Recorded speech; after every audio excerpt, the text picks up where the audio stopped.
co-host. OG Trunka. And today is episode 128 of the OG podcast. 128. Sure is. 128. Mm-hmm. Crazy. Nothing special about that number, but it's, it's a lot of episodes. I mean, it's been freaking hot.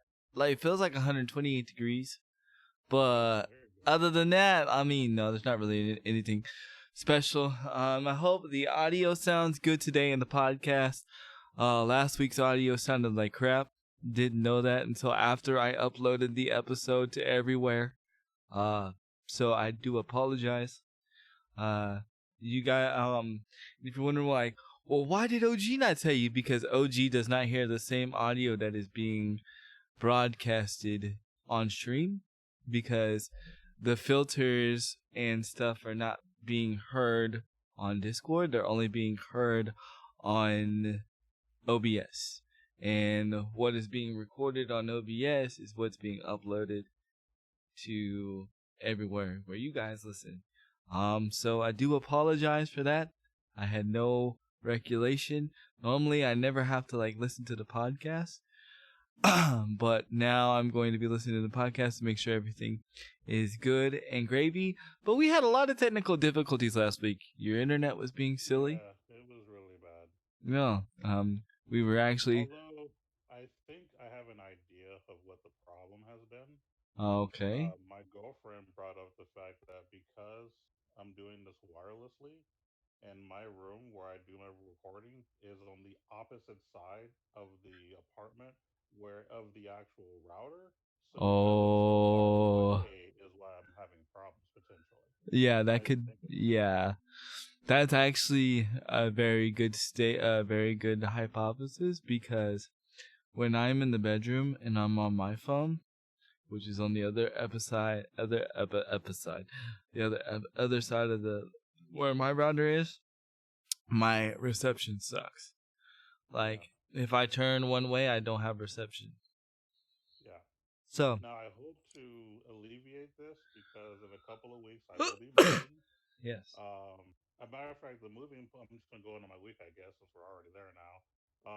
I've literally spent this entire week working on finding a new place, putting down the application fee to where we're gonna go. We're actually not gonna go where I thought we were gonna go. There was an apartment that we really wanted. Unfortunately, we were misquoted on what they had available, and what they have available is actually a lot more expensive and a bit bigger than what we were asking for. So we decided to not do that. However, there is a mobile home that's close to where I live that is a 3-bedroom that we're going to get that's less than what the 2-bedroom, 2-bathroom we're going to get for the apartment would cost. Nice. So we're going to jump on a 3-bedroom mobile home. Hey, that's actually really good, actually. It is, because now I can have a game room, a media room, so to speak. I'm kind of jelly right now. I want a media room, game room. Dang. So the plan now is I'm going to try to set that room closest to the router, so that when I do recording, especially when we're live like this, that we should have less problems, hopefully, in the future. Yeah. Well, I mean, you helped me discover something that I didn't even know. So I'm kind of glad it happened. You helped me discover that my headphone jack is broke on my phone, so didn't even know it was broke. Because we were actually trying to figure out what was the best way. We were going to just do phone calls, and we were like, I'm just gonna call you and just patch you in. Yeah, but my phone jack is broke on my phone apparently. So rip that. So yeah, didn't know that. But luckily I'm due for an upgrade soon, so which is cool, because I'm going to just wait for the Note 10 to come out. It comes out in August, so I'm just going to go ahead and upgrade to the Note 10, and yeah, which is cool. I upgrade every 2 years. That's how I do it. That's my trick in the trade, so I pretty much don't have to really pay anything. And if I do have to put down a down payment, it's very minimal. So it's really cool. And by the time the 2 years is up, it's always a phone that I want. So it's pretty cool. Pretty dope. Yeah. So I guess that's been your week then. You've Yeah, been. mostly. I've just been on that grind as far as, getting the new place. We've been packing as well. I think we have 3 boxes packed right now. I'm going to do some more packing when we're done with the show today. We're trying to get everything done before the move. And then the day of, we're just going to get everything taken care of and go from there. We're really looking forward to it. We So, haven't been approved yet for the new place, but from the conversation we were having, we're pretty confident we're going to get it. I mean, I've never been denied a yeah. place before, so I think we'll be all right. Yeah, I think the only time I've ever been denied is that I either made too much or too little. But I've never been denied because of my renter history. I actually have, believe it or not, your boy Handy Killcam's got perfect renter history. Me Uh, too. yeah, that's almost as better than your credit, really. It is. Like I think. Yeah. people like really like when they see you got perfect renter history. That says a lot. Um, Yeah. so They want your business. yeah. So without giving where it is or whatever, is it closer or further away from me? Uh, Slightly closer, but not Yes. a big difference. Smash tournaments. No, I'm just kidding. Um, you'll finally be able to come play Smash. um, that's cool, man. Um, man, that's crazy. Well, I mean, that kind of worked out for you. This way, you get a 3 bedroom. Yeah, I. It's amazing how God works because we were not expecting to get it. We were set on just getting a 2 bedroom something that was gonna, cost more than we want, but we were gonna deal with it. But then when what we were supposed to get fell through, and they offered something more expensive, we were just like, nah. And then we just looked around, and all of a sudden, boom! Like almost immediately, we found that other place, and we're like, yeah, we're just gonna do that. Yeah. Did you? I guess you're looking into the mover situation, right? Yeah, we are going to be having people helping us move. Now, there was a company I found that helps you look for places, but unfortunately, this place that I'm going to is not in that network, if you will. So I Ah. do have to actually pay for the Ah. movers, but it's actually okay Okay. because we looked them up. You always do your own research, Yes. and this is one of the best moving companies that we've seen of all the other ones that we looked into. Prices still, kind of Yeah, high, but it's not cheap. It's it's not. it's it's pretty high. But for this particular company, I think it's worth it because of a lot of the safety precautions they do, how many people they send out. I mean, there's a lot more to it. It's not just Right. people walking in and throwing some stuff over. Like this particular company takes the time to bring equipment to make sure that not only does your equipment not get damaged, but the actual building itself too, because you can scrape up stuff. Trust me, Yeah, I've and done that. then and I actually then broke a and window. then you're responsible for it, and then you don't get your deposit back, Exactly. and that's So annoying. you get what you pay for at the end of the day. It is Yeah. expensive, but it is worth it if that's the only option you have. Yep. That's why I pay for a lot of money for my internet, because I get what I Yep. pay. Like, granted, I don't like, and this streamer actually made a good point, right? Because he had Spectrum, he had Spectrum also Hmm. and he's having the same issues that you are with Spectrum, Hmm. and this guy's like not no like little streamer. This guy's like like a bigger streamer, and he actually lives in Texas. Also, he actually lives in Austin, right? Nice. And so he has Spectrum, and he was just having like random drops for like no reason, and it's always like when he was doing like tournaments and stuff, right? Hmm. So he like and so like he's literally like he's getting a house built, right? But like just so he can like have better internet, he's gonna go, him and his wife are gonna go stay at a condo until the house is built, because it's kind of like his life or whatever, because he's Right. It's his a pro, livelihood. right? So, and he was like, it's not about the speed with AT&T, it's about, because he's like, it's pricey, don't get me wrong, it's pricey. He's like, I'm not paying for the speed, I'm paying for the reliability. And Yeah, I was like, man, I was like, that makes good sense. it Because does. I was like, that's the same boat. Because ever since I've switched from Spectrum to AT&T, not hating on Spectrum, but ever since I've switched on from AT&T to Spectrum, I've actually had no problems with my internet. So, yeah, it's expensive, but I'm getting what I pay for. I'm getting that reliability. Yeah. So, I won't switch. It's pricey, but I'm getting good service. But my week's been crazy, dude. So, Yeah. first and foremost, my week starts off finding out that the podcast episode last week audio was crap. So I was down, sad, kind of down and sad.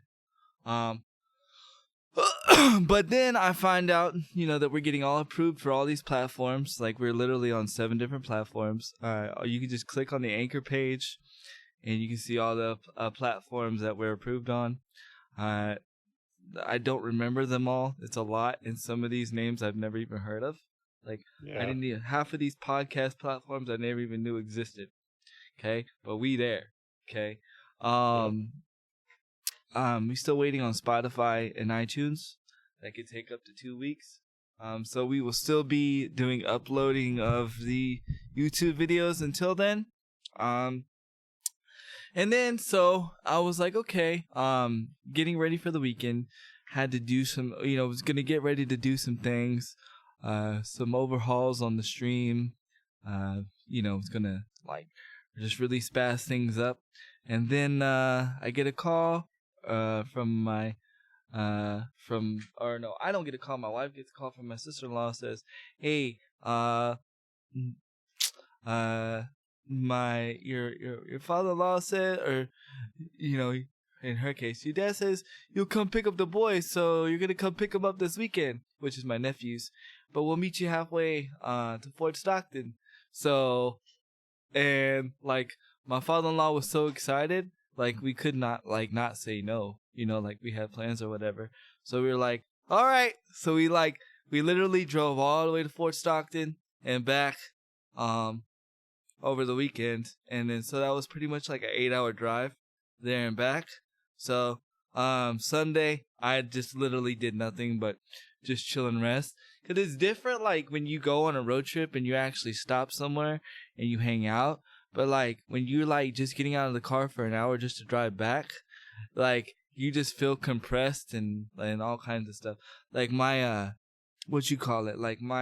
my ears were all funky at the time. Mm-hmm. So it was just, how it is. Your body's got to decompress or whatever. Yeah. And then been doing a lot of gaming. When I did get a little time, I played some Tekken, which I suck at Tekken now for some reason. I don't know why. Cloudy's way better than me, which is a good thing. But I actually suck at Tekken. But I'm trying to get better. And then I've been playing a lot of Apex. And I actually got on the Xbox this week, which was surprising. Loaded that up and played some Apex on there to try to help some people rank up. So, but other than that, man, that's been my week. We do have a lot to talk about this week, and we do have a question to impose to the chat. I'm gonna ask this question, but you're not to answer it now. It's just to resonate. Is going to be: is Apex an esport, or does it have an esport? And that's where I want you guys to answer later. We're gonna talk about it in the show. Give me 1 second. I'm going to check the audio real quick, make sure it's okay. So if you hear me, I apologize. We are live, right? Yes, we are live, right? Okay. Yeah, we are live. Just for some reason, it was still showing me hosting Crew Dog for a second. All right. Okay, good. Good. We have good sound. We have good noise. All right. I'm just making sure, because last week was kind of horrible. I didn't even know it. But anyway, OG, why don't you go ahead and drop some knowledge? I'm pretty sure one of these articles, me and you are going to be on the same page, and it's not the one I sent. But Yeah, no, I'm sure it's something else because I did find something interesting, but I'm gonna save it for later. This is gonna be no, why is it when you started talking about information more than anything.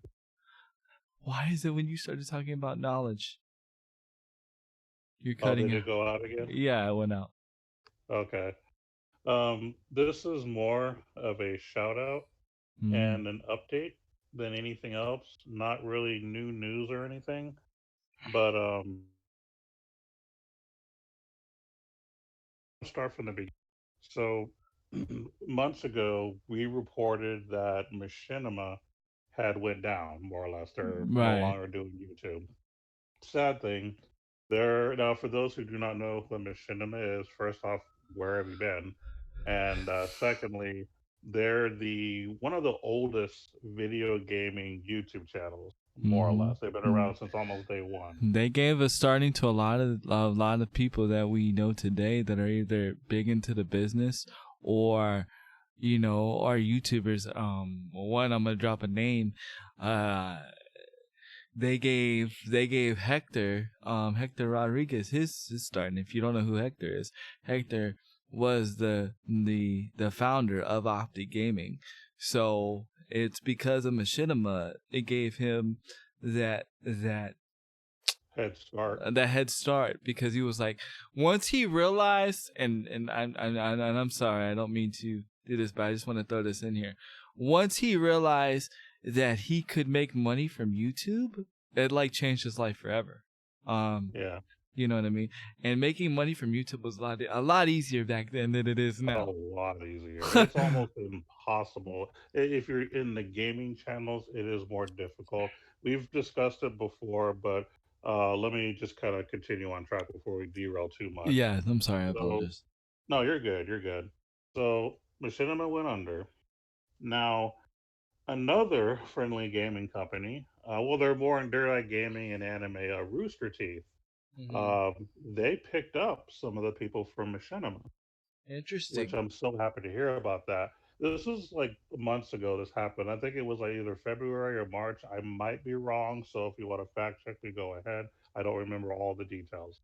But yeah, Rooster Teeth picked up some of the people, and so instead of the no, it's now what is it called again? I think it's like gaming something. I forgot what they call it now. Oh, is this Oh why I man. can't ever find them now? Yes, as a matter of fact, I'll look it up right now for you. Because Yeah. yeah, if you go to the no, it's gonna show something else now. So give me one moment. I'll be happy to tell you what it is. I just Okay. forgot the name all of a sudden. So give me Okay. one No, second. because I remember we talked about how like they weren't going to be doing YouTube much anymore because they were getting copyright strike for no reason, because you can fake Yeah, claim. So I just thought they just stopped. You know what I right. mean? Because Okay, really, honestly, that's where I used to get a lot of my news from. And right. I'm like, for a while there, I'm like, I don't even know. I don't know. Okay. You know. Yep. And now that I can tell you, it's called Inside Gaming. Inside Gaming. Yeah, look up that channel. So if you were to go to that channel and you look up, I forgot what side. I think it's like the first or second group of videos. It'll show like their daily videos for their news, and then if you go far enough, it'll be all the no episodes. Oh yeah, and you know what's funny? I have been seeing that in my feed, right? Like my Hmm. subscriber feed, and I'm like, when the heck did I sub to Inside Gaming? I was like, maybe I was like half asleep, and I was just, because that's what happens to me sometimes. Like I'll fall asleep listening to YouTube, and I'll wake up to something like in mid video into something interesting, and I'll just hit the subscribe button just because like so I'll remember later like what I Hmm. watched, and I was like maybe I was delusional, and and that's what it was. But I was like, I didn't remember ever, like I was like, you know what? I never clicked on the video, so I never like put the two to two together that that's what it was. Interesting. So Yeah. my next question is, are they still based out of Austin? Yes. Nice. Rooster Teeth in general, let me rephrase that, is Yes. based out of Austin. Now Right. they have different offices in different locations, but Mm-hmm. the same people that you used to see daily on the know, like Ashley and all the others, Yes. you don't see them on the daily videos anymore.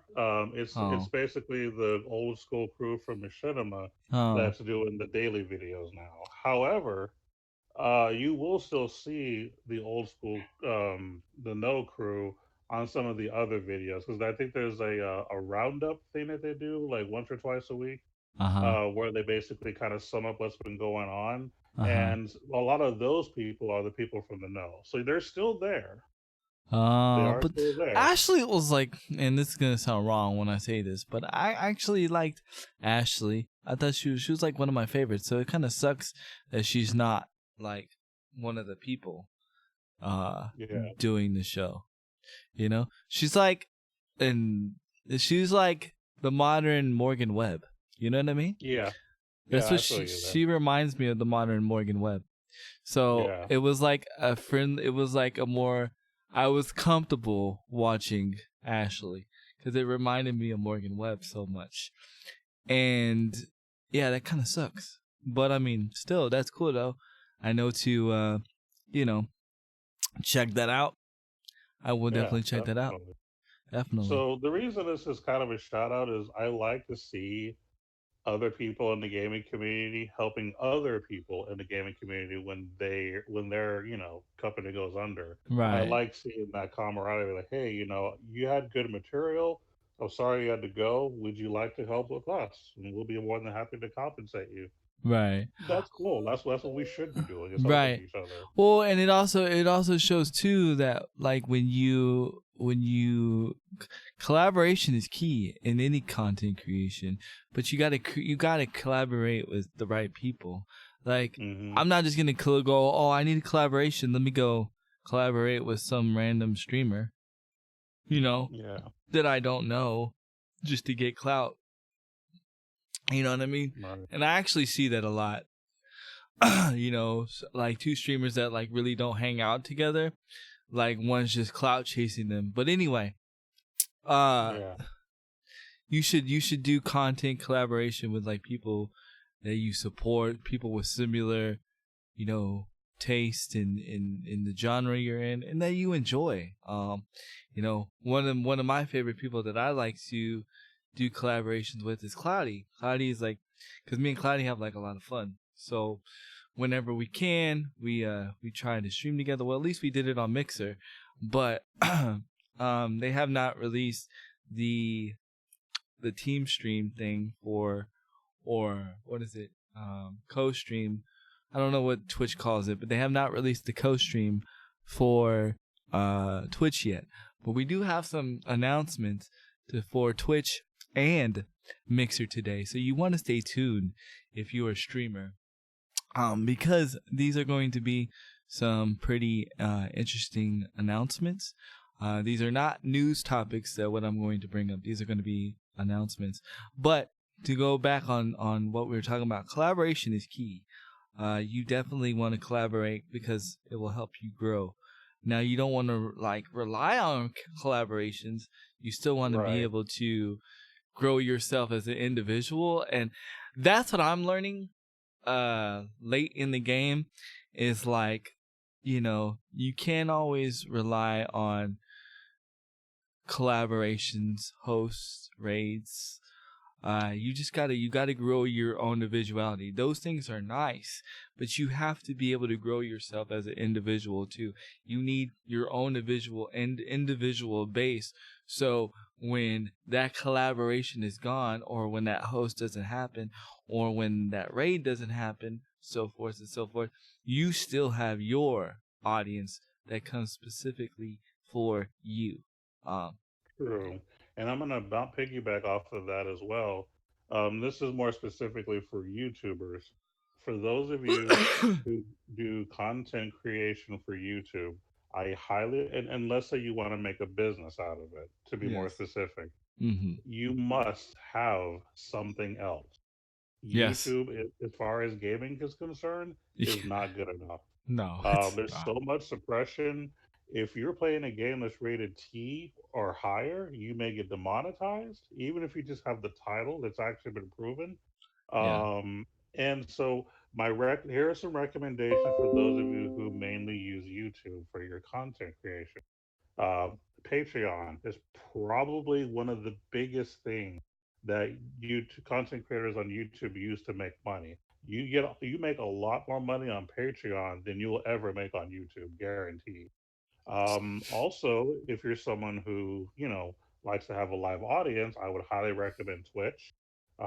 They're really the better platform if you're trying to do anything live. Hmm. So I you would could do agree. that. I would definitely agree right now. Because Hmm. I've bounced around. You know, I've tested the waters, and granted, I've put a lot more time into Twitch, and I've had, some success on Twitch, as far with sponsorships, partnerships, not being partnered on Twitch, but partnerships, with other companies.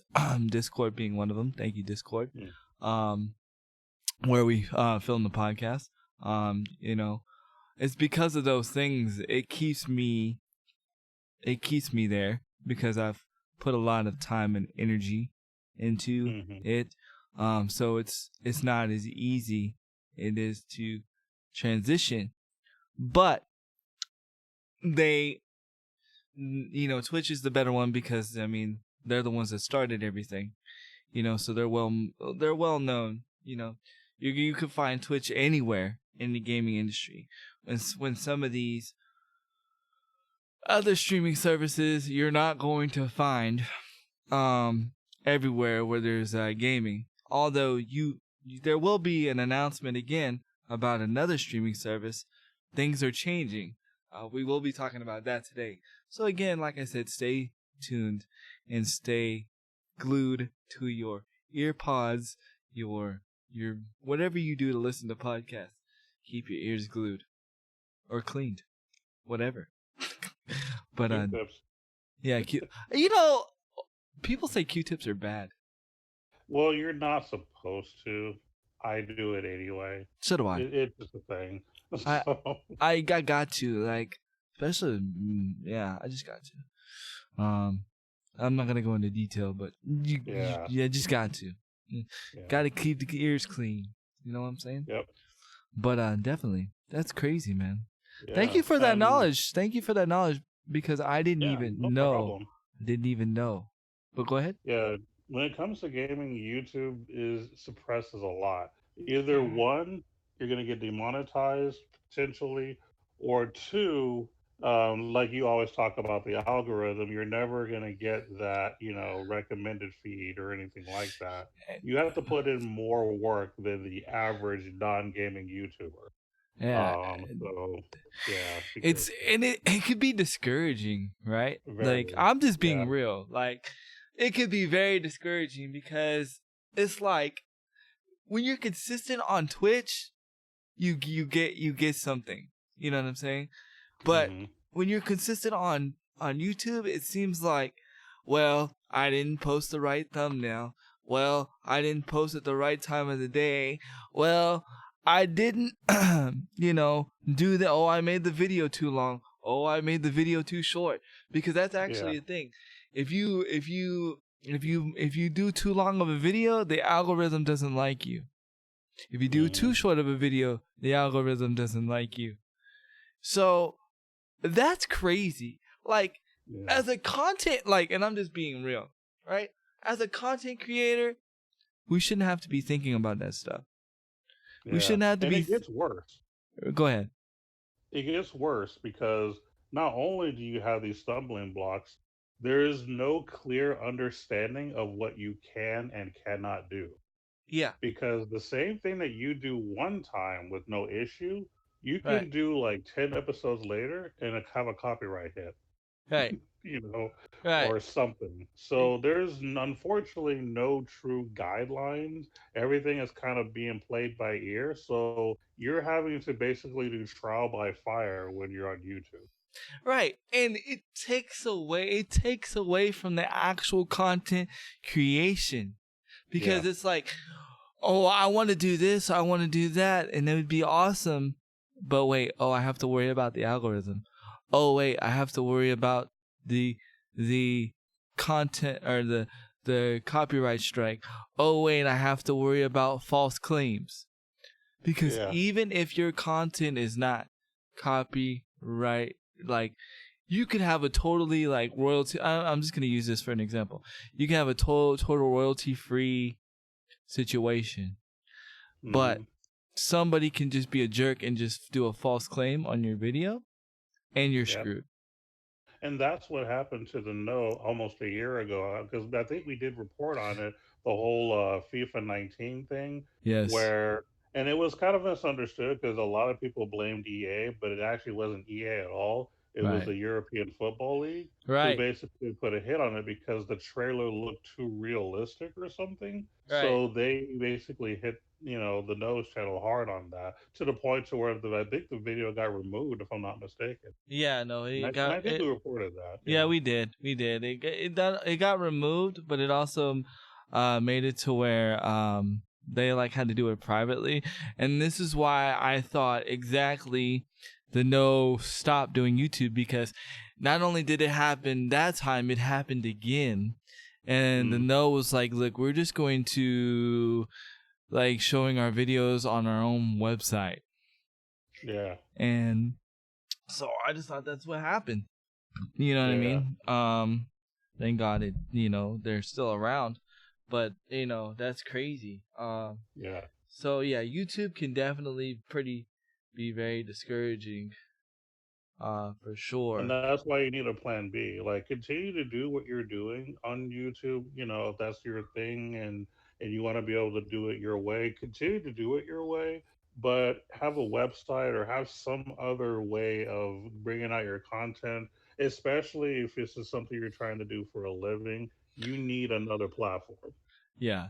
And also know too that don't get discouraged if you just don't get any views, because it's not that your content's bad and nobody's watching it. Okay? You could have the algorithm going against you and nobody could just be seeing the video. Yeah. You're like, Handy, what do you mean? Because if the algorithm goes against you, the video doesn't show up in anybody's feed. Right. Here's a prime example. I got a comment yesterday from this video, right? Hmm. A video that I made for OG is almost reaching 5,000 views right now. Okay? People are still Hmm. commenting about this wild city. Well, you should have been doing this and you should have been doing that. And I just quite frankly, because I got tired of the people trying to tell me like this is not a tip or whatever. And I was like, well, quite frankly, I made this video for a friend, personally. But thank you for all the views. It's much appreciated. And you're like gonna be like, well, Handy, what do you mean? Because I don't know what made that video explode. I really don't. I guarantee you, and I'm gonna try it just for science. I'm gonna make another Wild City video this week. And I haven't made one in over a year. I'm gonna make another one and I'm gonna see if it does as well as it did. As this one does.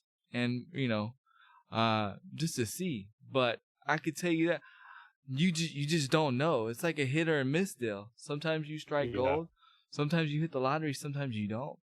And And that happens to me too, because there are some videos where I may have 2 or 3 views, and other videos where I get 1,000. It's just completely random. it's the algorithm. Sometimes the algorithm will put you right there, and Hmm. then sometimes it doesn't.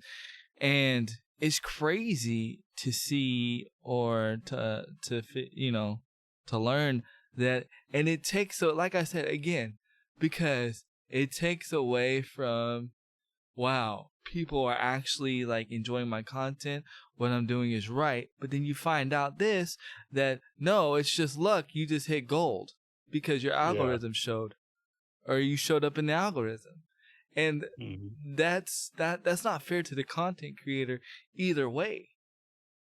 Yeah. You know, because they either feel like, oh well, they either feel two ways. One, my video is crap and I need to change something, when their video is good. Two, my video is really good. I need to keep doing what I'm doing, but what they're doing is wrong. So, you know, it's just crazy. And what I mean by wrong is actually going against TOS. Yeah. That's what I mean by wrong. In what I believe, anybody's art is their own art, and it's not my place to tell somebody that the art is wrong or bad. The only time I would say your art is wrong is if it's against TOS. That's it. Yeah. But other than that, yeah, definitely. So there's some YouTube knowledge for you guys. There you go. There you go. But speaking of Twitch and stuff, since we're there, we can definitely speak about these little things, and these are announcements coming from both platforms. We have an announcement from Mixer, and we have an announcement from Twitch. So, Twitch is making it harder for your views to count, or your viewers to count on Twitch. Maybe this is something that's been out for a while and I just accidentally discovered it or whatever, but Twitch now does not count you as a viewer if you're muted in stream. And also, you can only have 6 viewers. So basically, I mean, not 6 viewers, you can only have 6 streams up on one browser. If you have more than 6 streams up on one browser, you're no longer counted. You could be in the chat, but you're not counted as a viewer. So these are things to be put in perspective here on hey, you feel like there's nobody watching you, but actually they are watching you. They're in the chat, they're lurking, but hey, Twitch doesn't count as a viewer because they're either muted or they have 20 other streams up. So these are things to keep in retrospect. You're gonna be like, well, Handy, what do you do to battle this? Well, I'm gonna tell you what you do to battle this. All you do is when you're lurking, if you have to lurk, not saying that lurking you can't lurk, just ever so often type in chat. Ever so often, well, first of all, keep the chat unmuted. First and foremost, just type in chat every once in a while. Throw an emote, do these things. But yeah, don't, as far as like having 20 tabs up, I think those days are numbered. Now for the Mixer announcement.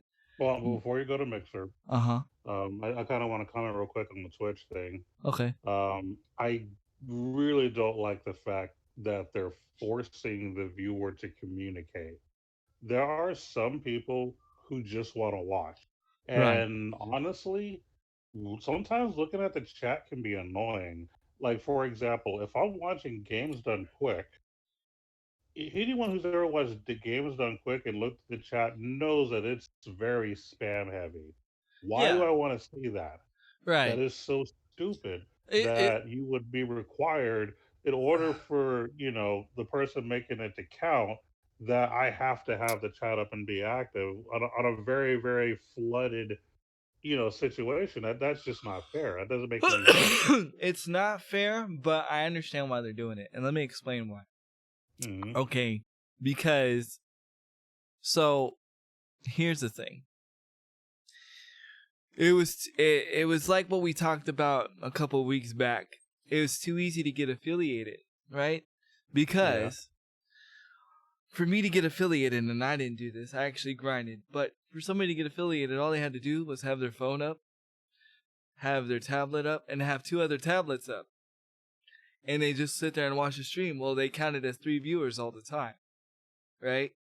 This way, if the person's not talking every so often, they're not counting as a viewer. It also helps against the view botting situation, because if they're not talking in chat or communicating, then the view bots don't work.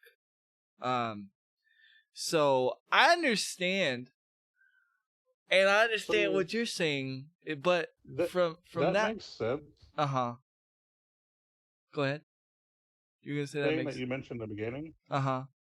it makes sense there. Like I agree with suppressing that as far as like yeah me having a phone, a tablet, a TV, and all that only counting as one if it's from the same IP address. That makes sense because it prevents people from cheating. But if Right. I'm only using one device in my IP address, Oh, you cut out. Dang. Dang. and Is even if I'm using five, it should still just count as one. right. Well, I mean, and I get it. And but see, like the only thing I can say about your argument about like Gamers Done Quick and stuff like that, they're already partnered. They're not worried about who, like, if their numbers are counting or not. You know what I mean? Right. They're not. They're not worried. They Yeah, got they don't really need it. they Yeah. yeah they're not. It's more for like the streamers like me, Mm. people that are trying to get partnered, which it kind of sucks. It kind of sucks at the same time because now I know why my numbers have been dropping because a lot of my lurkers have me on mute or they have other streamers up. So now I know why. Mm. Like, I mean, I don't care. Like, I'm literally talking with like 0 viewers right now. It doesn't bother me. It is what it is. Um, you know, but um, you know, sometimes because you're a stat guy, I'm a stat guy somewhat. You kind of made me into a stat guy. You kind of wonder like, okay, what happened? Like what's going on? But now I understand. I I don't know. I don't know. Because it's always like saying lurks are welcome, but it's like now what you got to say lurks are welcome, but make sure you at least type something every 30 minutes. Which means they're not welcome because that Right. defeats the whole purpose of lurking. Right. And you can't say that. You can't say that. You can't sit there and tell your lurker, "Oh yeah, can you just make sure to spam emotes? Oh, can you make sure Yeah. not to mute the stream? Cuz guess what? People are watching you. People are watching you from work. Yeah. That's half my audience. Hmm. And guess what? They have to have me muted because they That'll work. they work, and I almost got somebody fired when they didn't have me muted. So, because they weren't supposed to be on Twitch. So, you know, and Yeah. I tweeted this out yesterday to show people that what's going on. Probably has a more negative effect on me because now people are like, oh well, it doesn't count, so I'm not gonna lurk. That's not what I'm saying. I'm not saying not to lurk. I'm just showing you guys what Twitch is doing. So because as I'm learning, Twitch has an algorithm itself. It's just a very different algorithm. It is not as crazy as YouTube's. YouTube. YouTube. I've learned every social media has an algorithm. Facebook has an algorithm. Twitter has an algorithm. Instagram has an algorithm. YouTube has an algorithm. Twitch has an algorithm. Mixer has an algorithm. Yep. The most aggressive algorithm? YouTube. YouTube. Yeah. And For sure. this goes back to my comment that I'm going to say right now. This is why I'm worried for Stadia. Yeah. From the streaming standpoint. Yeah. Because they're mainly YouTube because it's Google. Right. Because they're gonna be that's gonna be that's gonna be where you're gonna want to stream for Stadia. That's gonna be the one that they're partnered with the streaming, just like Mixer's partnered with Microsoft. Yeah. So Definitely. So speaking of Mixer, so what's going on with those guys? Later on this year, they have decided to give everybody currency, meaning everybody gets paid. You don't have to worry about getting partnership. Huh. Yeah. So it's Is gonna there a be. cat? They haven't really went into like details. I'm pretty sure it's gonna be kind of like how Twitch is. Like you get an affiliate, and then you get paid for bits. So you probably get some kind of percentage of the sparks or something like that. But they didn't really go into detail. I actually read this. What was it? Yesterday, like last night before I went to bed. I was like, huh, interesting. oh, they're also doing other things. They're also going to be doing other things to curb toxicity, which they're already doing anyway. It is, from my experience from Mixer, it's a less toxic platform than Twitch, but it's not because they're doing anything special. It's just that there's more people on Twitch than there's Mixer. So, I mean, Right. you have more walks of life on Twitcher. On Twitcher. Twitcher. Yo, that's a new platform. Ready? Twitcher. Yep. You have more walks of life on Twitch than you do Mixer. So, definitely. So, I don't know. I mean, I'm on Twitch. I'm here to stay. But I know some people like Alien, Jasmine, Cloudy. They kind of experiment more with Mixer than I do. This might give them the push to fully be on Mixer 100%. I know Ghost experiments with Mixer more than I do. This might be the push for him to go to Mixer 100%. Because I know from a content creator standpoint, they kind of enjoy Mixer a lot because it's easier for them to do co-streams on Mixer than it is Twitch. So, yeah, they'll have to listen to this later and hear the great news. But definitely. yes, that is good news. That is good news. So, yeah. What other news do you have for us, sir? Well, I'm going to take a little break from news and go into something that I've been doing once a year. Uh-oh. Right when you said once a year, you cut out. Okay.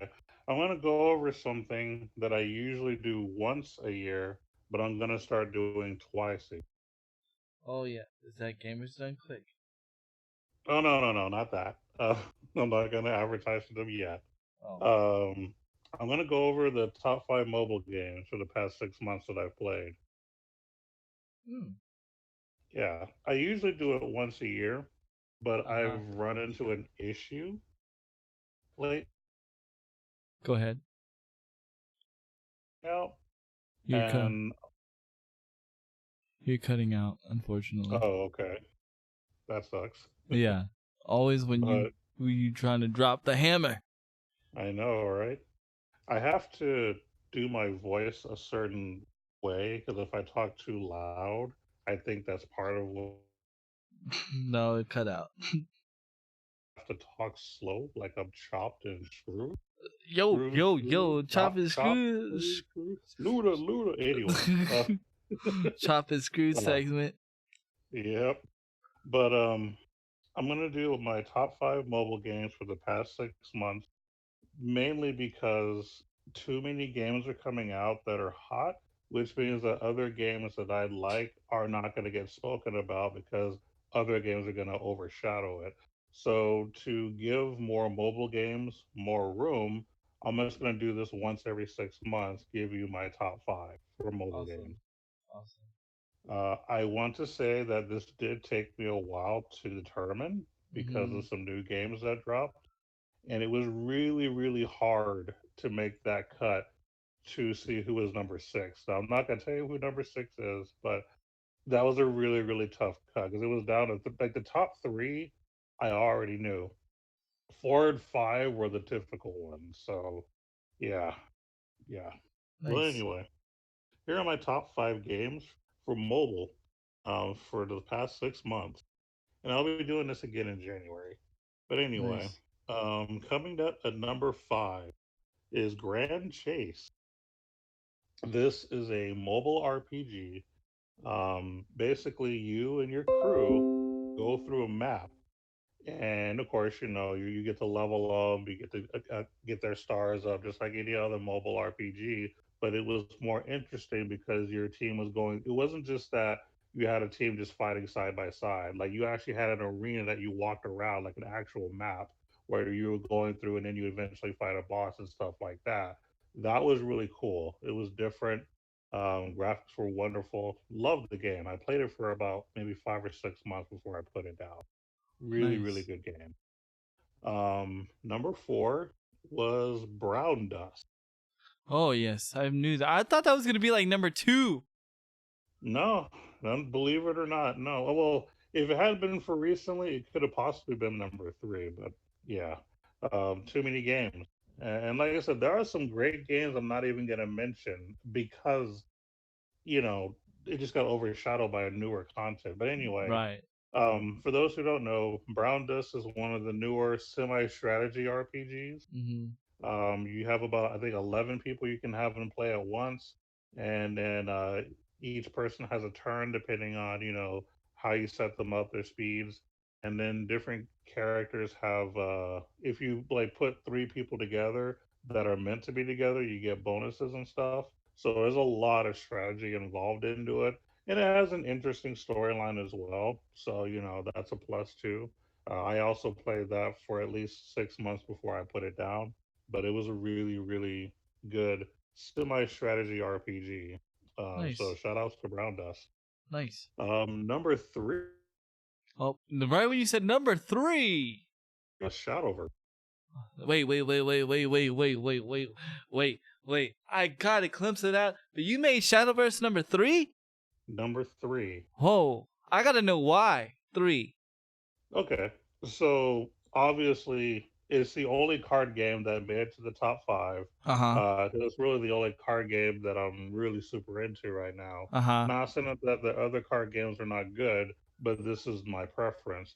The reason it's number three is because there are two other games that I'm actively playing more than Shadowverse, and that's Okay. pretty much why. Okay. It's more how active I am. Because the thing with Shadowverse is, I usually do my dailies, and then I may play in a Grand Prix, and then I'm pretty much done. Like I don't sit there and grind unless I'm close to master rank, and then I'll go to hardcore grind mode. But other than that, I'm really not spending a whole lot of time on the game. But I do enjoy it a lot, which is why it still made the top five, Hmm. or basically number three. But yeah, the reason it's not number one or two is because I don't play it as often. That's the difference.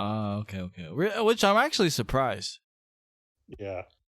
Well, it would have been number two, but unfortunately, something else came out recently that's completely grabbed my attention. But I'll get to Hmm. that. Okay. Right now, my number two. Actually, hold on, I didn't actually tell you why the game was good. Sorry. So Shadowverse is a card game, similar to Hearthstone. It has their own rules and mechanics. They have a really deep storyline. Well, a really good storyline, I'll say. Right. Mm-hmm. They're constantly updating the story, which is good.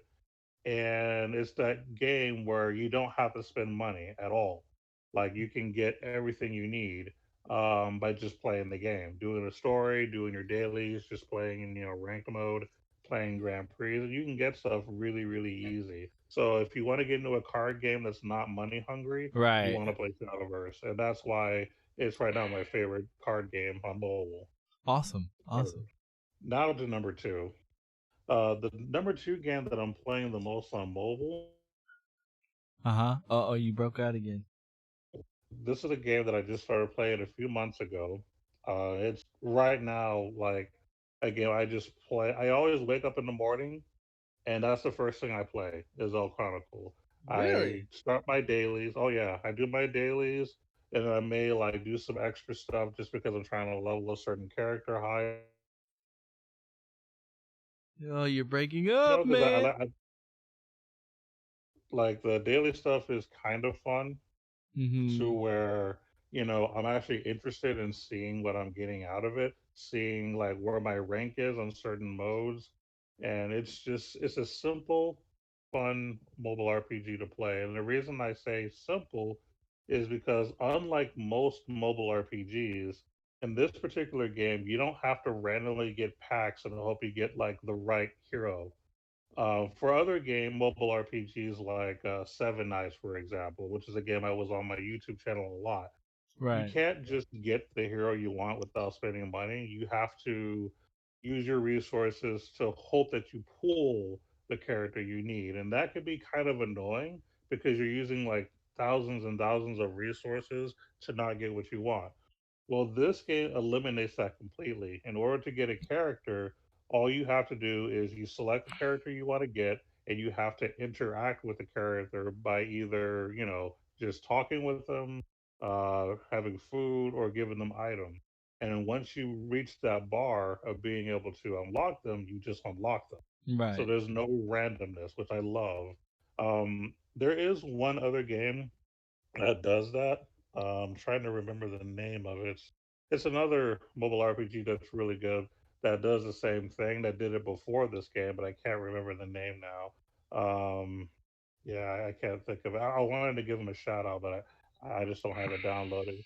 But anyway, El Chronicle is my number two. Oh, and the other thing that I like about this game as well is the music. This is the Nice. game I was preaching about where every character has their own theme song, Oh, nice. which I thought was awesome. That's awesome. Now, you don't necessarily hear it in story. You have to go to the menu, select the character, and it'll play their song. What's up, But I still think it's Abomination? pretty Sorry, I cool. didn't mean to cut you off. What up, Nah, you're Abomination? good. What up, You're good. Abomination? What's good, bro? Abomination. But yeah, every character has their own theme music, so they put a lot of effort into the music. And y'all know when it comes to video games, I'm all about the music. So that was the other thing that drew me to that game as well. So Hmm. yeah, first game I play in the morning, and I love the music, and then the story is decent.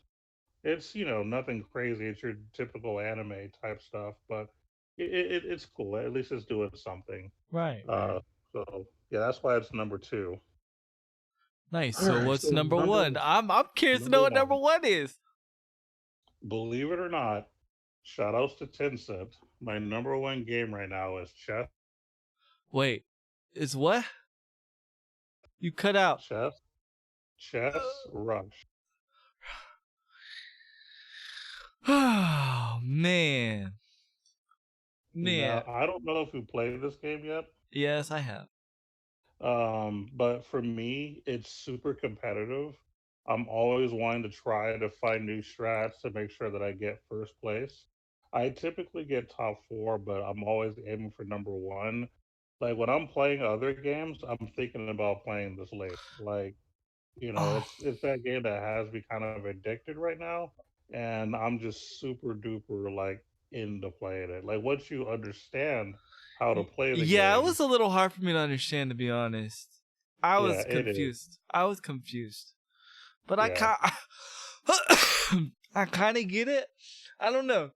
That's cool that that's like your number one game, but I'm gonna tell you where I'm sad. I'm a Okay. little sad. You didn't mention Teppen in one, neither, and none of those. I'm gonna be honest with you. I like the concept of Teppen, but I think it needs a lot more polishing. Okay. It is nothing like, I'm not saying that the game in general is bad. We kind of talked about how Right. we feel about it. Right. There Right. Right. are just some like normal everyday stuff that other card games do that they don't do, that Right. just make things more convenient that they're not doing, and that's kind of a turn off for me. Well, The game itself is good. just so you know, there was an update this week. Okay. I don't know if some of those things were fixed, but just putting it up there. There is an update. I So will play it, here and there just to see if it's gotten better. yeah, I But noticed. I was like, wow, he hasn't been on in a week. I was like, okay. yeah, well, Yeah. there's a reason for that. Well, one, my getting ready to move has maybe played considerably less. Right. But two, not only am I playing three other games on the back burner, my silent reporter gave me another mobile RPG to try that I just started. I think it was Monday. I think it was. Yeah, Mm-hmm. Monday to try. So there's a new game I'm probably gonna demo. I don't know when exactly because right now I'm not making any videos while I'm doing the moving thing. Oh, you better But watch I out for do that plan. algorithm. No, I'm just kidding. I'm just kidding. Yeah, right.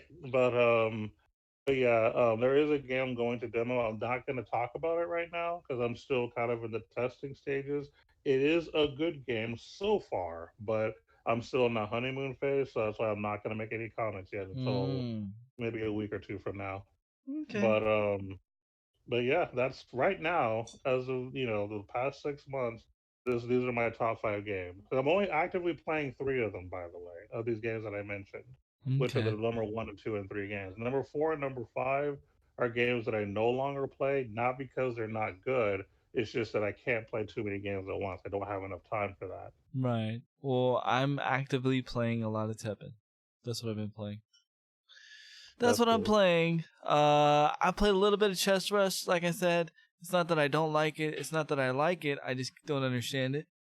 Right. So I don't understand it enough to really say that I like it or I don't like it yet. Right. You know, I probably need to play it with somebody that plays it to give me a better understanding. Yeah. Because the tutorial just confused me. Yeah. I'd probably say that game with like tutorial level, I'd give it like a 5. Yeah, it's not easy to understand. I mean, it did take me a while to figure out what I'm supposed to do, and then what are some good strats to be a little more consistent on getting top 4. Because that's really the idea, is to get top 4. Because when you get top 4, you get points and you level up better, rank up better. If you get bottom 4, you actually lose ranking. So, Wow. yeah, Interesting. it's a thing. Yeah. Interesting. Wow. Well, then. Well, And thank you for that yeah, list, even though my game wasn't on there. Kind of I'm sad. sorry. You hurt my feelings. I'm not gonna watch your content now because you hurt my feelings, and I'm gonna go watch somebody else. No, I'm just kidding. You were gonna catch it anyway because of the algorithm. Yeah, you're right. Yeah, you're right. Half the time your stuff don't show up on my list. I'm Yeah. just being real. Because the Yeah. algorithm is being stupid. But I have to like literally manually look up your stuff, or I have to see it in the Discord to know, oh, he has a video, and then I just click it and then see it, and then bam. And this is why right here that I'm telling you guys that who are YouTube creators to have something else. If it wasn't for me being connected on Discord, he might even know that I have a video. And this is very true. This is honestly the truth, because I'm subscribed to you and I have my notification bell on, right? But because you're quote unquote not popular enough, I don't get the notification. Yeah. Like Thanks, YouTube. I get notifications for midnight. I get notifications for, other people that are famous and stuff that I'm subscribed to and have the notification bell. But unfortunately it doesn't tell me. Like that's the real truth. If I didn't have your YouTube feed in my Discord, I would not know you had the video. Yep. That's the truth. That's the truth. So if you guys want to make sure OG's videos are up, you should, join the Discord and you'll know. There you go. Discord plug. #Discord. But in other news, Overwatch is doing some big things. Big updates coming, or big updates already come to PC already. But it's gonna be coming to console in August. First and foremost, we have Sigma, who is a new character.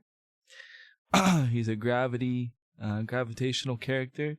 He does like all these kind of different gravitational stuff. I'm not gonna go too much into his kit because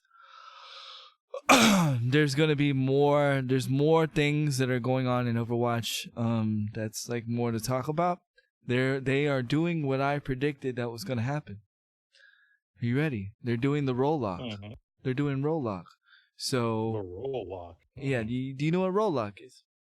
Not exactly. Okay, so in certain, and this is just for people, just to speak in more layman terms. So in certain like RPGs, like Final Fantasy 14, exactly, when you're doing a raid, when you're doing like a big raid, you have a DPS character, you have a tank character, you have another character, and you have another character. Well, for the raid, say for instance, you are a DPS character. Well, the raid's not going to start until it finds somebody that's a tank character or another character. And then until it has the whole team complete, then the raid will start. Okay? This is exactly how Overwatch is going to be, and they're going back to the 2-2-2-2-2 meta. And it's going to be locked as the 2-2-2-2 meta. What does that mean? That means it's going to be 2 healers, 2 damage people, and 2 defense. Yeah, 2 tanks and 2 defense. It's a horrible idea. I disagree. I think it's a great idea. And let me tell you why. I think it's a really great idea.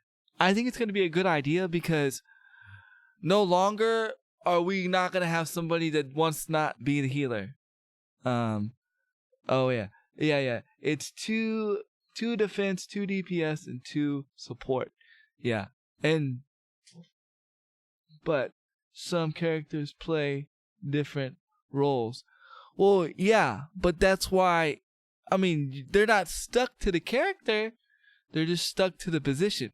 You can change the character. Like, you can change, like, for instance, say I pick D.Va, right? And I'm like, oh, snap. This D.Va's not good for the comp, right? So I could change to another tank. So I can, as long as I play in my class, I'm all right. Yeah, but man, could DPS or yeah, but May could be DPS or defense. Yeah, well, there's a lot of nerfs coming. A lot of stack nerfs are being nerfed. It's hard to explain what it is because, like, I watched the video and like it was hard for that person to explain it. So if it was hard for that person to explain it, it's gonna be hard for me to explain it. All I'm gonna tell you is, like, do some research on it.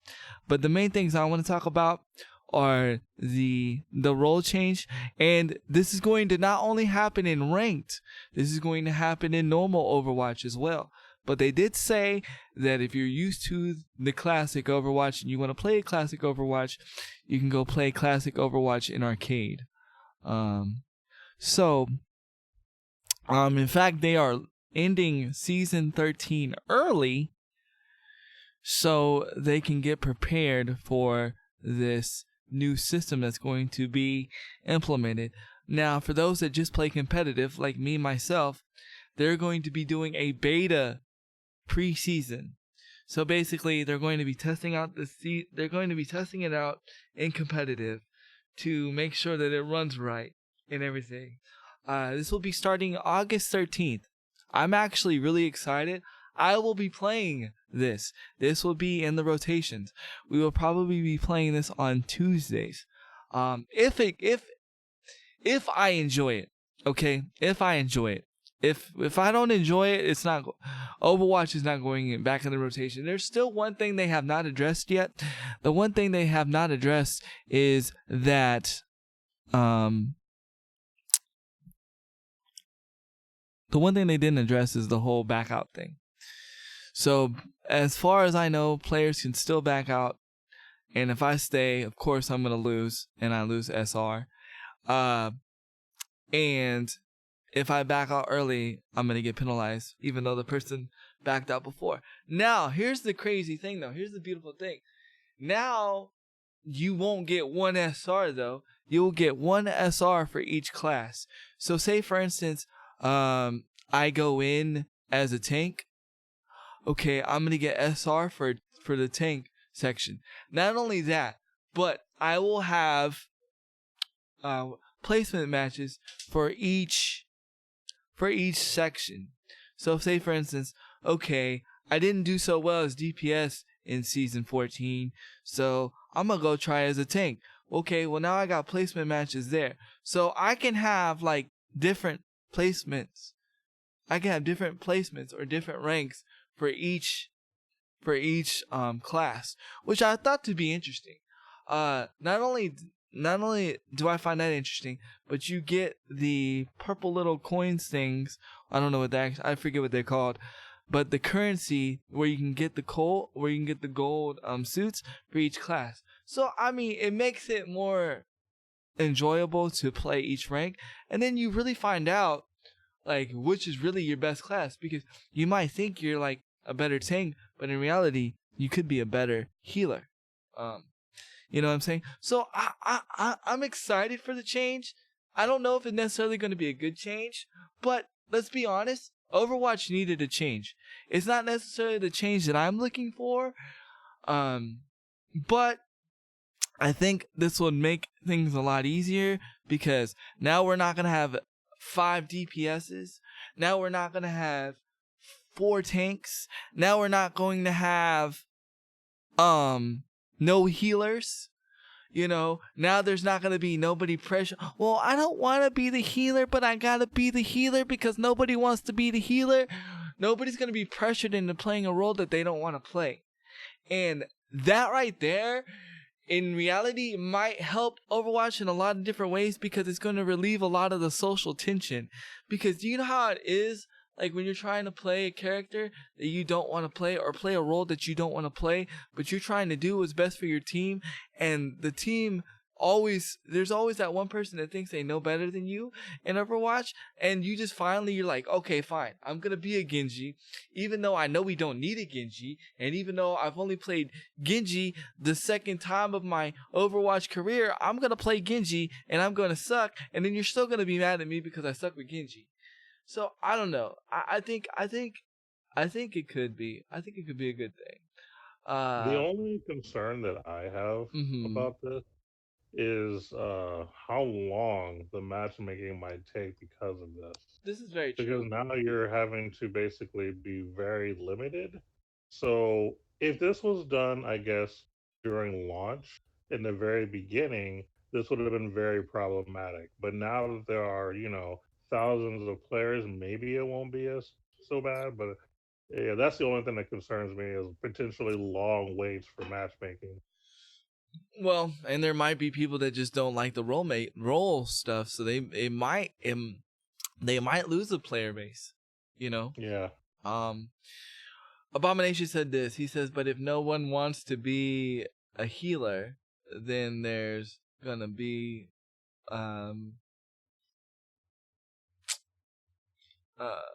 deflect what gonna be deflective healers making the game searches last longer." That's basically what you just said.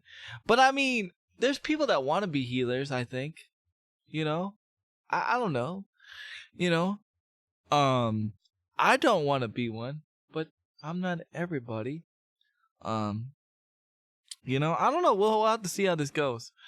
I'm interested to see how it goes. I think it's a little too late, to be honest.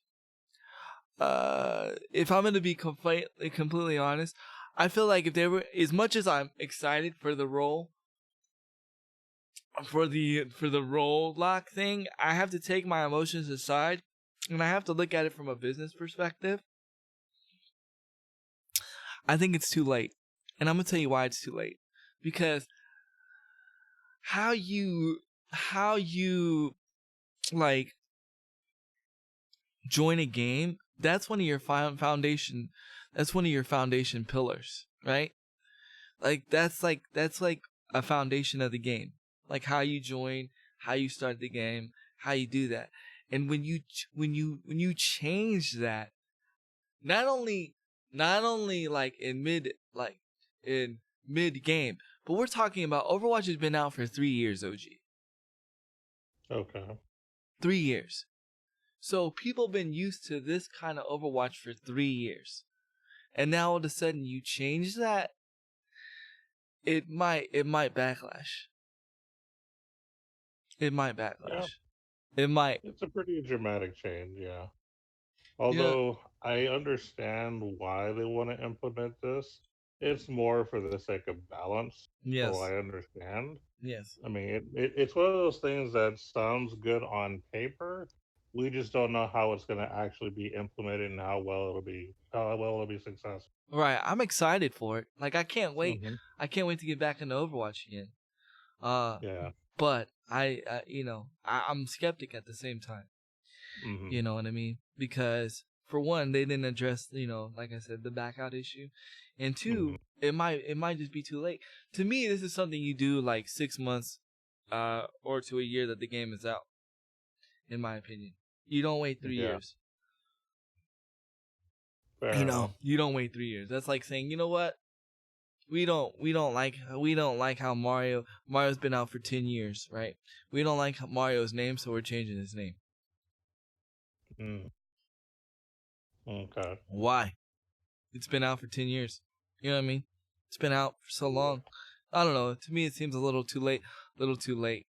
But I'm excited. Yeah. I'm excited. I will be playing. Whoa. Probably be playing on Xbox so I can play with Cloudy. Cause I always sit there and tell him, "Oh, we're gonna do ranked," and I never play ranked with him. And now, like, nobody's played Overwatch in like forever. So, yeah. But, yeah. What other knowledge you have for us, sir? Well, I guess I'm going to go ahead and go into a big topic, or what I would assume is big. So you might have heard about this too, so you Yes. might already have Yes. something about this. Yes. Just to give you a clue, it's about Nintendo. Yes. Oh, you already know. We on the same page. All right. So this could be another L for Nintendo, which is really weird. But I have a rant about this, by the way, but go ahead. okay, good. So let me just give you the title. U.S. law firm now investigating Nintendo Switch Joy-Con drifting issue. Yes. Yes. Now, for those of you who don't know what drifting means, because that's a term that I've never really heard for a controller before, but I get it because I've seen it in the N64 controller, so I'm well aware of what this is. This is a problem Nintendo's had before, so this isn't actually new, believe it or not. But for the Joy-Con specifically, and not just the Joy-Cons, but even the Pro Joy-Cons have this issue sometimes where if drifting, you're abomination, literally drifting without hitting the direction. Yes. Which means that your timing's going to be off, your jump scare is going to be off. Like things will just happen, right? And it's not really your fault. That's just how the controllers are for some people. Can I say something real quick? Go ahead. It happens in all controllers.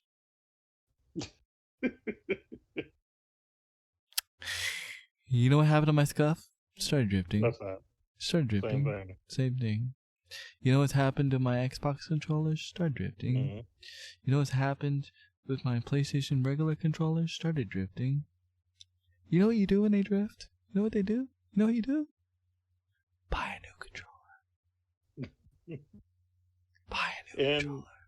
And like I mentioned earlier, this is an issue that I've seen forever. Because with N64, anything with a stick basically can potentially have drifting issues. PlayStation 2, remember? PlayStation 2, yeah. It has that problem too. Where you will be moving and not really pressing anything. Now with the N64, there was a fix. I forgot exactly what it was, but there was something you could do with the N64 controller to fix it. You didn't have to buy a new controller. Now for the other systems, I don't remember. PlayStation 2, you just pushed in both sticks and it recalibrated the sticks. You pushed them in at the same time. There you go. Yep. Yeah, you're right. That's what it was for that one. Okay. So you're right there. Yep. I guess the reason that everyone's in an uproar about it all of a sudden is because apparently Nintendo has been ignoring these issues the entire time. Because it's common in gaming. Hello, McFly!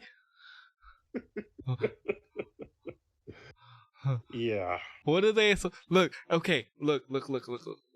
And they haven't ignored it, and I'm gonna show you, and I'm gonna tell you why. Because you ready? When you go to your Switch settings, they have a thing on the Joy-Cons on any controller that's connected to the Nintendo Switch. Guess what you can do? What's that? You can recalibrate your stick. And it shows you if your stick's drifting. It actually tells you if your stick's drifting. It actually tells you how to reset the stick. It even resets the stick for you. Da-da-da. Da-da-da. I talked about this. It was one of the coolest features on the Nintendo Switch when I got my Nintendo Switch. And I said that there needs to be more things like in gaming consoles in general. Mm-hmm. So in all honesty, you don't really need to buy a new controller. You just need to go to the settings and recalibrate it. Yes, that's all. And there's YouTube videos about this. OG, it's how I found out. It's not like I'm the only one in the world that knows about the Nintendo Switch. Mm-hmm. If I was, I'd be I'd be monetized on YouTube already.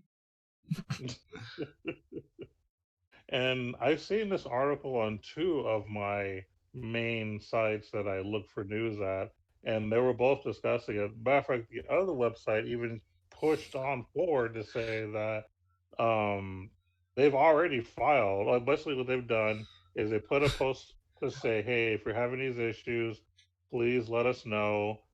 And then they actually filed the suit already, if I'm not mistaken, as well Yes, it's a class. against Nintendo. It's a class action lawsuit. Yes. Which means that if you the consumer ends up winning, you might get 5 cents. Mm, Because the way the class action lawsuits work is whoever is potentially affected, and I say potentially because they just pay everyone out.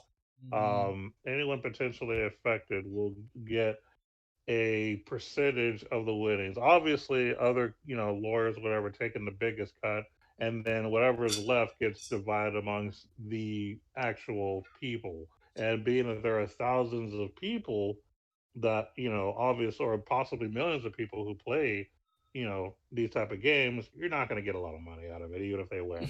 I just look at it like this. If you're gonna sue Nintendo, guy, you need to sue Xbox. You need to sue Microsoft. You need to sue PlayStation. You need to sue Atari. You need to sue anybody that has an analog controller or a stick because it happens everywhere. Yep. And most of the time, there's usually a solution that does not require you to replace your controller. And people are gonna say, "Well, it's a malfunctional error. It's a manufacturer error." Well, guess what? It's a manufacturer error when it breaks too. It's why they set little things for it to reset. And look, I'm gonna show you guys something. Oh, I'm gonna bust out the Astro CR40 controller. I'm gonna bust it out for y'all real quick. I'm gonna show y'all on camera real quick. I'm gonna show y'all, okay? Look, you see this controller right here? My favorite controller ever. Like, I'm not even playing.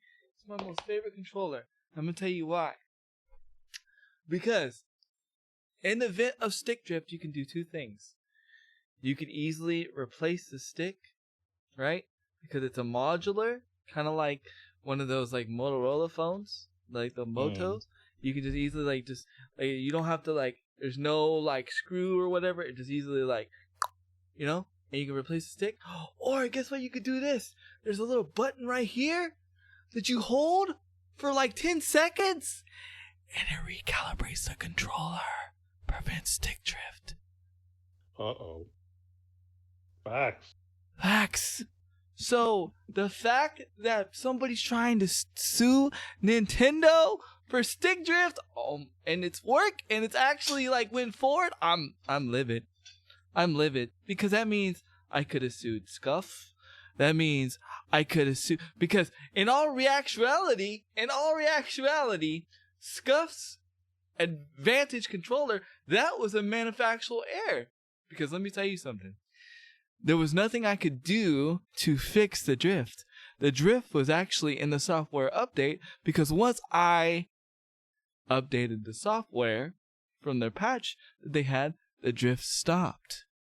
That right there, that to me is something that is more of a reason why you would do a class action lawsuit, because there was nothing that you did as a consumer to break the controller. The controller already came out of the box defected.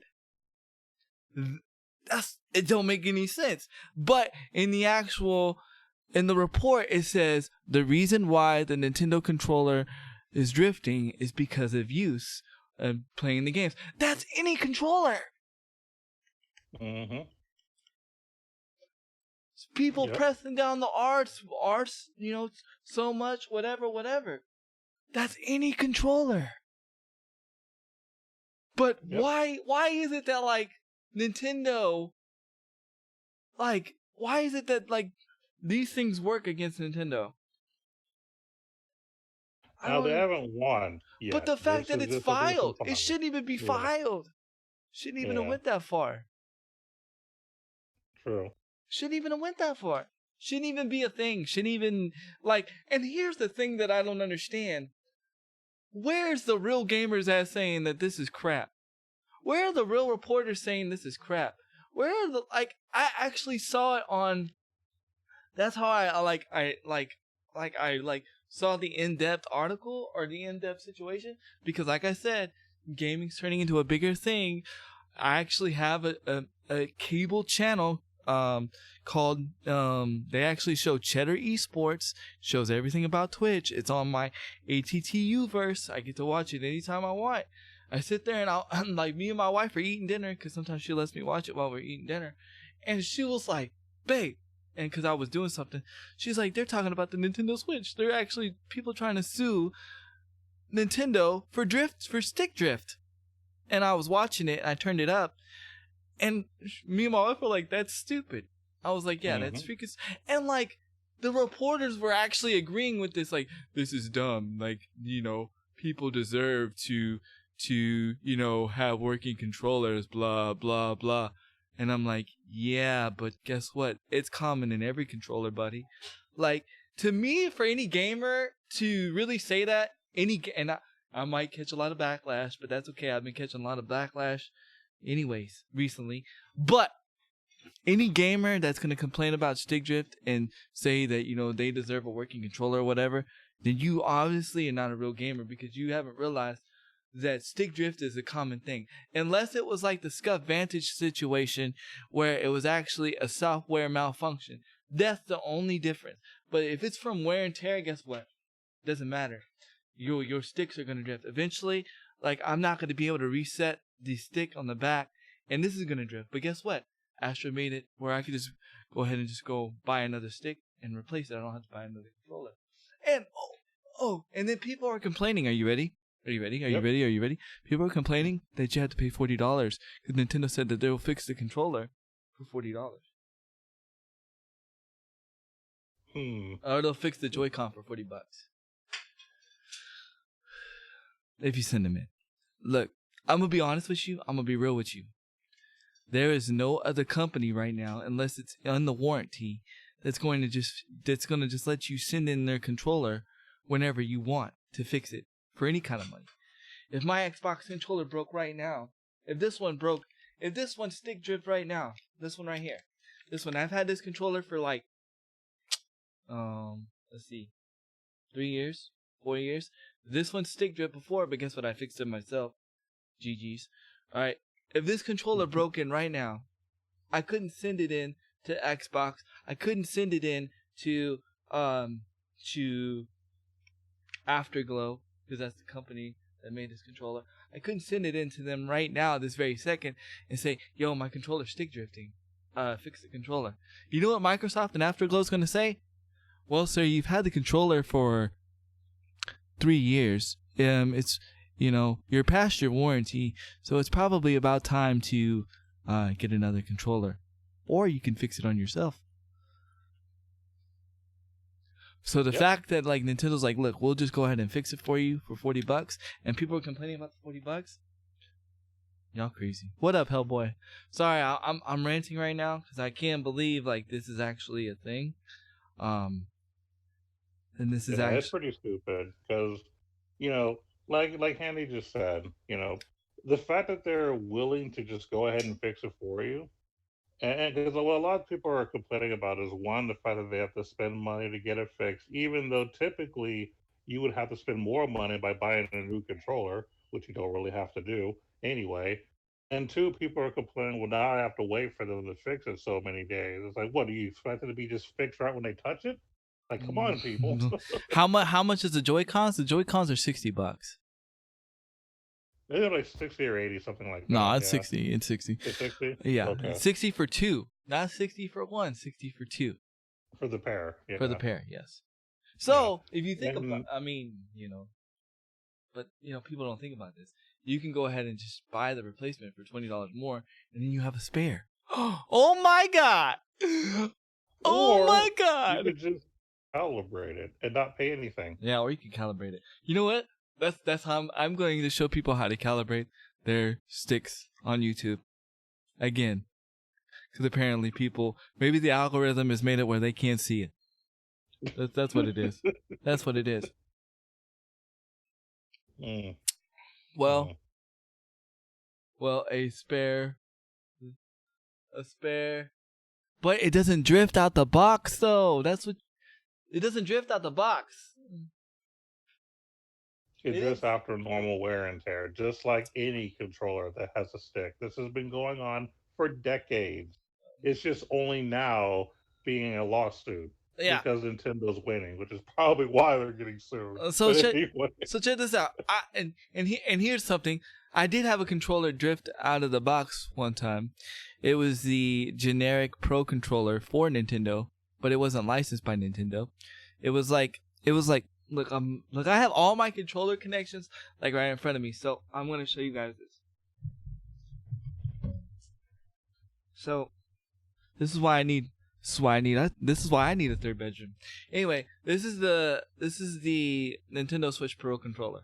Okay, you notice the similarity in controllers that I have. This is my favorite layout of controllers. I like this layout. Okay, see, look, they're both practically the same. Wait, hold on. Here, one here. You see this? This is better. This is the Astro. This is the Nintendo Switch controller. But, okay, so, my wife, at the time, I told her to get me a Nintendo Switch Pro controller. I was like, that's the only way I can play Smash, right? I can't play Smash with the Joy-Cons because of my hands, right? So, she got me the generic Pro controller, which was not this one. She thought the generic Pro controller was going to be better because it looked cooler. Like you can get like Yoshi, you can get Mario, and it was all pimped out and golded out, right? And it was half the price. This controller right here was $60, right? Flat out $60, which is standard for controllers nowadays. I think you can get a PlayStation controller for like $40, whatever. So, out the box, which I wish I still had it to show you guys, but my wife returned it. Wish she got her money back. Out the box, it was, I say an hour after I played it, it started drifting, right? And because I just got it, I wasn't going to fix it. Because I just got it, and it was after I was playing it. Like, you know what I did? I just returned it and got a new one, and I bought this one. I took the money that I got from Walmart, and I bought this one. I've had no problems with this controller. I have had no problems with my Joy-Cons. My wife plays, this doesn't sound right. My wife plays with the Joy-Cons. With my Joy-Cons, they're not broken. You know what I'm saying? And if they do drift, which they haven't yet, but if they do drift, you just recalibrate them in the settings. So I just don't get it, like why people are being so lazy about it. You know what I mean? I just don't. It's the world we live in nowadays. Everybody would rather complain than do something about it. I just don't. And half the time the drift is because of sweat and gunk. Because guess what? It could be as simple as possibly just cleaning it too. Yeah. I would still recommend recalibrating it, but you also would probably want to clean it just to make sure. Yeah. I don't mean like dump it in water or something. Just get a Q-tip, just kind of mess around and get some of the stuff out. You know what I mean? And boom. Yeah, basically, if the recalibrating doesn't work, then you want to like go ahead and just use a Q-tip. Which if you're gonna do that, just be very careful. Make sure you're in a non-static environment. Make sure you're not on carpet. This is why I don't work on computers. This is why I don't touch things. This is why I don't take things apart, because your boy Handy lives on carpet. My carpet is my ground zero. So this is why I don't build computers.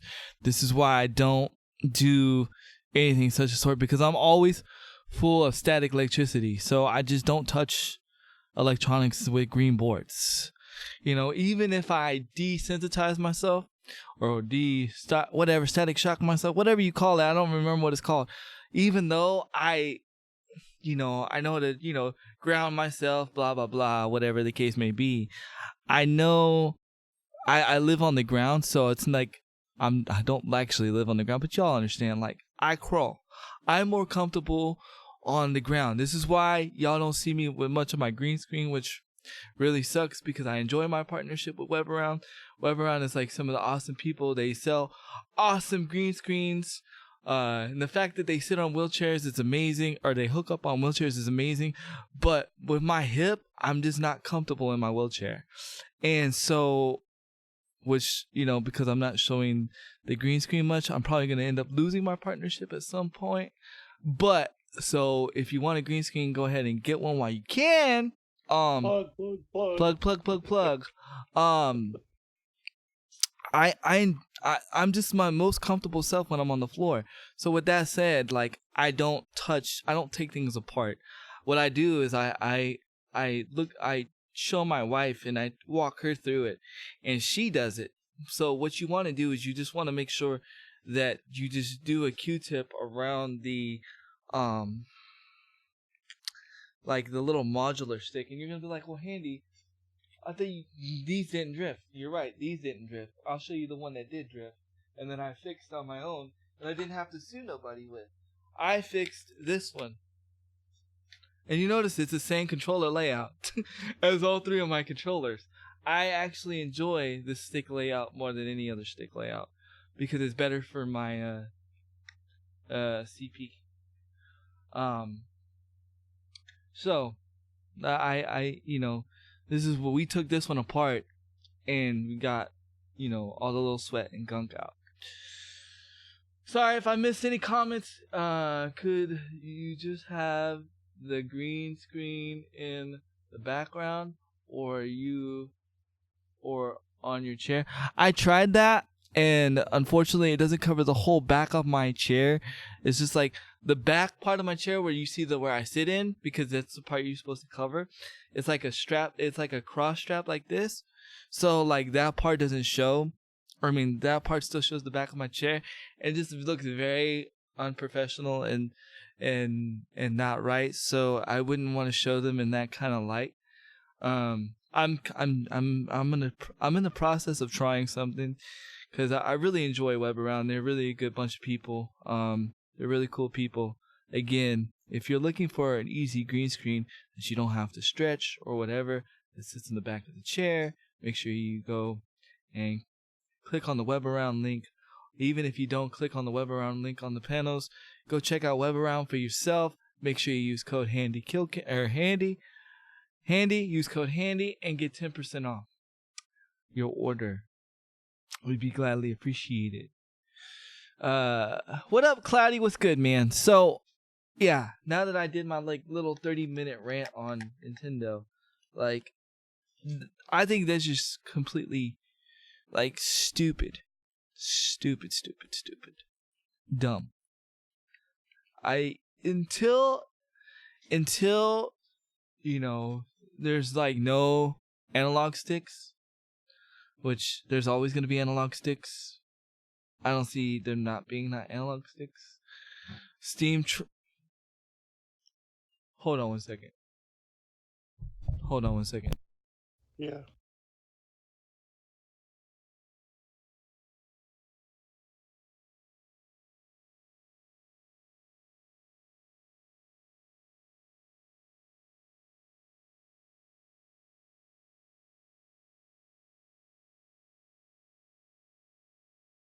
Sorry, I had a daddy moment. But yeah, it's crazy. I just can't believe it. But let's go on to other news. I don't know if you want to go or me, because that was one of my topics too. So whatever you want to do, man, just let me know where you want to go. Okay. He said, I'm just chilling, just catching up. I'm going to talk about something else a little bit different. Okay. Something a little more positive and interesting. Awesome. Detective Pikachu has now become the highest grossing video game film. I actually watched it. Did you like it? It was cool effects. But you're not really a Pokemon fan either, though. So I I'm mean, not. No, I'm not. I was when I was younger, but not now. yeah, fair enough. But yeah, I mean, it was actually mentioned that the grossing total was $436 million. Um, and it basically beat out the what was number one, which would have been the Warcraft movie, which made 433 million. So basically, they beat the number two by 3 million. Uh, wow, that's crazy, and Yes. that's really.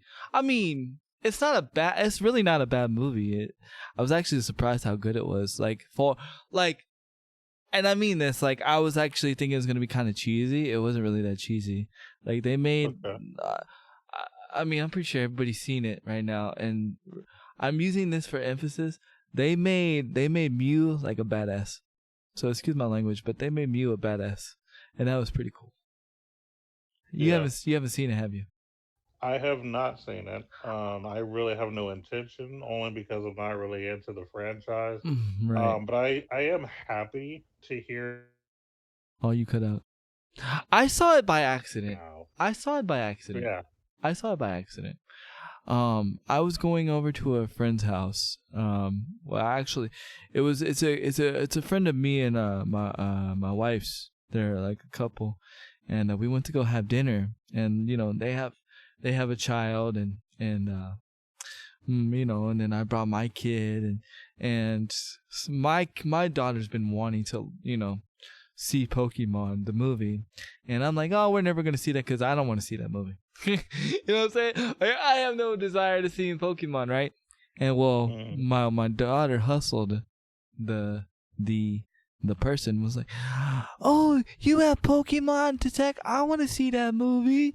And then so, oh, okay, we'll put it on for you. Well, we ended up all watching it. It wasn't that bad, but it wasn't like it was better than just what I thought it was gonna be. Let's put it that way. Yeah. It still messes with my brain because the same voice that plays Pikachu plays Deadpool. So when I hear Pikachu, I see Deadpool, and it messes with me. Not saying that other actors shouldn't play other characters. I just think it's too soon. You know, Mm. it's like somebody playing Batman, and then a year later, that person in Ghost plays Wolverine. You know what I mean? Like, just makes no sense. Mm. You know what I'm saying? Yeah. I mean, again, I've never seen the movie either, but I'm sure if I were to see it, I would probably be able to appreciate it for what it is. You know. Yeah. Um, because I mean, I am into gaming, obviously, and we've always complained that video game movies in the past were not nearly as good as we would have liked. So to see that video game movies are now becoming successful thanks to the Detective Pikachu and Warcraft and stuff like that, that's really cool. Like I like seeing this change We in just gotta video pray game for Sonic. That's all we gotta do. We gotta pray for Sonic. Let's bow our heads. movies. Oh, I was trying not to go there. We gotta go there. What you mean, bro? What you Uh, mean? Because right now Pikachu is giving us a W in the video game movie department, but it is. when Sonic come out, we might be taking that L again. Might be taking a big fat L. But who knows? It I might don't. it I might don't want to surprise speculate. surprise us though, like Pikachu did. Because I thought Pikachu Detective was gonna be stupid. I didn't understand it. I didn't get it. Like I didn't understand why this movie was coming out. Because I don't follow I don't follow Pokemon. So I didn't Yeah. understand the whole Pikachu Detective thing. But I mean, I still didn't still understand. I didn't understand the storyline. I just thought it was cool graphics. Like I didn't really like dive into it and like sit and watch it. Like I was talking with the people around us, and I was just glimpsing at the cool graphics. I was like, oh, that's pretty dope. Oh, that's cool. Oh, look at Mew, man. Mew's like kicking that butt though. You know what I'm saying? Which made me want to go home and play Smash and play Mew. You know what I'm saying? So I mean, yo, GG's. It provided a certain level of entertainment, so that's good. Yeah. There's nothing wrong with random movies. Yes, there is. No zombies. Wait, Zootopia came out when zoos weren't popular. No, I mean I'm not talking about that. I'm talking about like the same person's voice. Like like it was okay that that he played Green Lantern, and then Deadpool, because look how long that space was in the movies. Like there was a big time space in between. Like it was like 6 years, and plus Green Lantern was not that great. I like Green Lantern, but I'm not one of the masses. Like I don't really follow the masses. I don't follow like everybody. Like I'm a one that always goes against the grain of what people say. Hence of why somehow Handy finds himself in some kind of weird conflict with people, because I don't think like other people think. But that's what separates me from everybody else. You know what I'm saying? That's what makes, not saying that like, that what makes me an individual, right? Because I don't think how everybody else thinks. Like that's how everybody should be, though. Like you should challenge the way somebody else thinks. You shouldn't just always think like the same way somebody else thinks. So like, me, like I thought Green Lantern was good, but even though he played Deadpool, it didn't bother me that he played Deadpool, because it was so far. It was so far. Like it was like what, 6 or 7 years before he played Deadpool. You had time to sort of decompress what happened then and move on, more or less. Well, we shouldn't. We shouldn't post what voice actors on a creator potential in what Jim Carrey was saying should define actors. But no, I understand that. It's not really the acting, it's just the voice that gets me. Like I don't know, like when I hear a certain voice, like, oh, I know who that is. Like Michael Keaton, the best Batman, right? Michael Keaton, the best Batman. I don't care about the other guy. Like his voice, like that's just what's made them. That's like when I hear I am Batman, like I think of Michael Keaton. You know what I'm saying? I don't think of George Clooney. I don't think of the other guy. I think of Michael Keaton, because that to me as a child, that was Batman. You know what I'm saying? Like, so it's like a voice thing to me.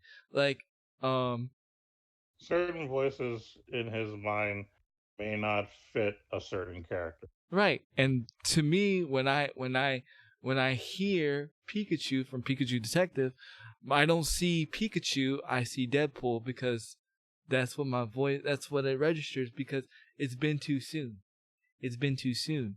He hasn't had time to decompress. Yes, and it's weird. Not only that, but I always think of Pikachu being Pika Pika. You know what I'm saying? It's like when you hear Yoshi, and then when you see him in a movie, he's like, "Yo, dude, what's up?" You know, like, "What up, bro?" It's a little weird. It's a little weird. It's like, huh? You know? But yeah, I don't know. And then as far as like actors are concerned, and this has kind of been a thing for decades, there are certain actors that have always been stuck on a certain mold. Like certain characters are seen so much in comedies that when you see them in a serious role, it just doesn't look right. Where there are other actors who didn't necessarily establish themselves in a certain way, they just played one role and moved on to a new role and then a new role. They've had so many changes that it doesn't matter what they're in. If they're good, it's just gonna feel right no matter what movie it is. It's like a streamer. It's like a streamer and a main streamer that just streams one game, and then you have a variety streamer. I don't know what I am. I can't even put myself in a category. I just play what I like to play. I don't consider myself a variety streamer, and I don't consider myself a main streamer, because the moment that Apex breaks and I'm not able to play it due to connection, I'm not going to play Apex anymore. You know what I mean? I would put you in the multiple category because you are playing multiple games. Like there are some channels, whether it be YouTube or Twitch or whatever, where certain people only play one game and that's it. Right. Like period. In But the discussion I kind of don't a play. thing, But I don't do that. Like it's weird though. Like I don't do that every day. Like so, like right now I've been playing nothing but Apex as far as streaming wise. But I know as the moment that the game like breaks and like the connection goes bad or something, like I'm gonna go on to something else. You know what I mean? Right. So I don't know, but I don't know what you would call that.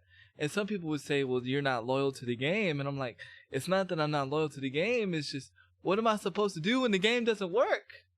Right. You know what I mean? Like PUBG. I'm bringing this up. I brought this up because my cousin brought it up yesterday. It was my cousin's birthday, Goosenator's birthday. So shout out to Goosenator. Happy birthday to you, bud. It was his birthday yesterday. He called me up, which I already wished him happy birthday, but it was weird that he called me up on his birthday. Like, yo, you gonna wish me happy birthday again? Like, that's not what happened, but it was funny. So he's like, yeah, I'm gonna get off the phone with you and I'm gonna go play PUBG. And I was like, on the Xbox? And he was like, yeah. And I was like, are you okay? Like, is there something wrong with you? Do you need help? And he was like, yeah, I know it's bad, but he was just like, I have nothing else other that I really want to play. And I was like, whoa, that's dedication. That's bad, bro. Like he was like, there's no other games I want to play right now. He's like, I don't really enjoy Apex because I suck at it. And he's like, I don't like Fortnite and I don't play Overwatch and you know, Division 2, he doesn't play that anymore. He doesn't play Mortal Kombat anymore. So he's like, yeah, I'm stuck at PUBG. And I was like, man, feels bad. I'm sorry. He was like, yep. So, I mean, you know, sometimes people just have that go-to game that, like, when nothing works or they're just not feeling anything, they go to that game. And, you know, I don't know. Abomination said this. Yeah, like, Adam Sandler and Jim Carrey and Robin Williams are funny. Then they do a serious role and you expect it to turn around and crack jokes or something, but they never do. Yeah, like what's that weird scary movie that wrote I don't know. I thought it was to be kind of scary because I watched it when I was younger, but it was that one Robin Williams movie called Photo. Was it called Photo? He was like a photo technician, man, and he was like stalking this family. It was so crazy. 1 hour photo. Yeah, that movie was crazy, man. I'm thinking this movie because like I didn't know, right? I didn't know. I was young. You know what I'm saying? So I seen it somehow. Somebody had it, and I was like, oh, I'm gonna watch this. This is Robin Williams. This is gonna be funny. He's probably gonna be some funny photo technician guy. Oh no. Oh no. Oh no. I was like, oh no. That movie creeped me out. That movie creeped me out. He said he was a creepy stalker. Yeah, he was definitely a creepy stalker.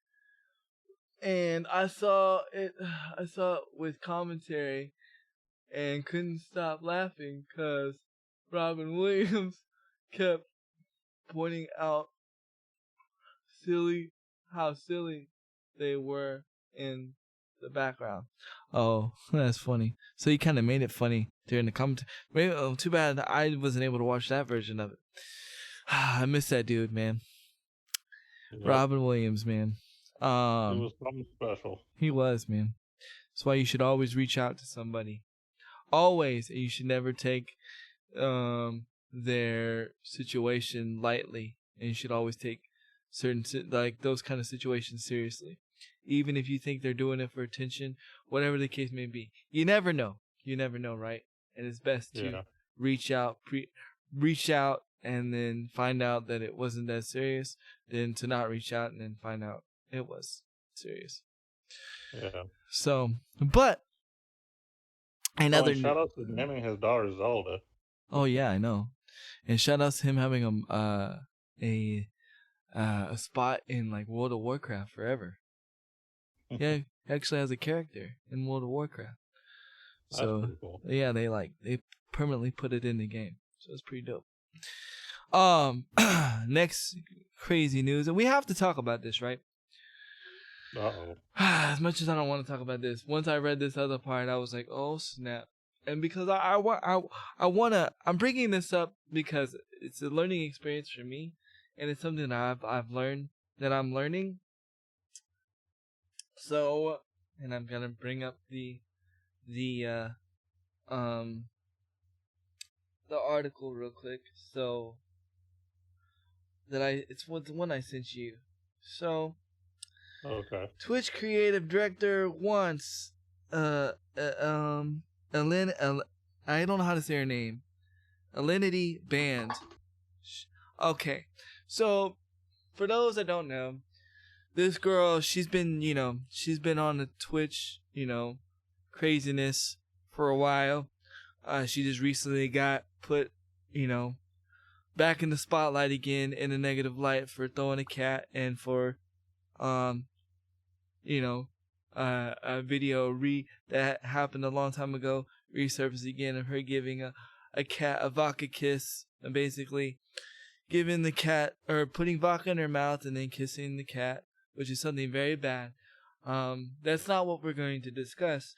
What I'm going to discuss today is that the director wants her banned, but apparently she knows stuff about some of the Twitch staff, and because she knows this, some of them don't want to get her banned. But then somebody put in the article that I'm reading right now that the guy said, look, we're going to ban this girl, so Twitch staff, hire your divorce lawyers now. Which basically means that, she has dirt on the Twitch staff, and pretty much when it comes out, they're not going to be married anymore. I'm guessing that's what I can put two to two together.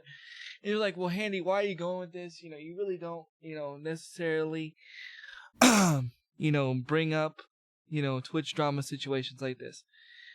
And I'm bringing this up for a lesson. Okay? For a lesson. For learning. For something that we can learn. As streamers, we need to not get so close sometimes with a lot of our subs, with a lot of our viewers, because sometimes if we get close to the wrong person, then we can't handle it as a business, and can't do what you need to do, because then that person knows some personal stuff about you, and then next thing you know, you can't do what you need to do as a business because you're afraid and you're living in fear. Not that you should be living in afraid and living in fear, but these are just common things that happen.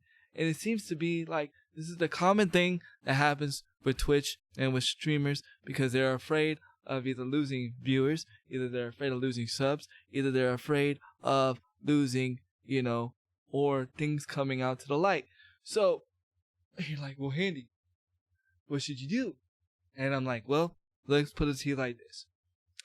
Because I've been thinking about this, and this is something that I've been learning from myself, because sometimes, and this is just me speaking from experience for myself, sometimes some subs I consider very close friends, but in reality, they don't consider me close friends.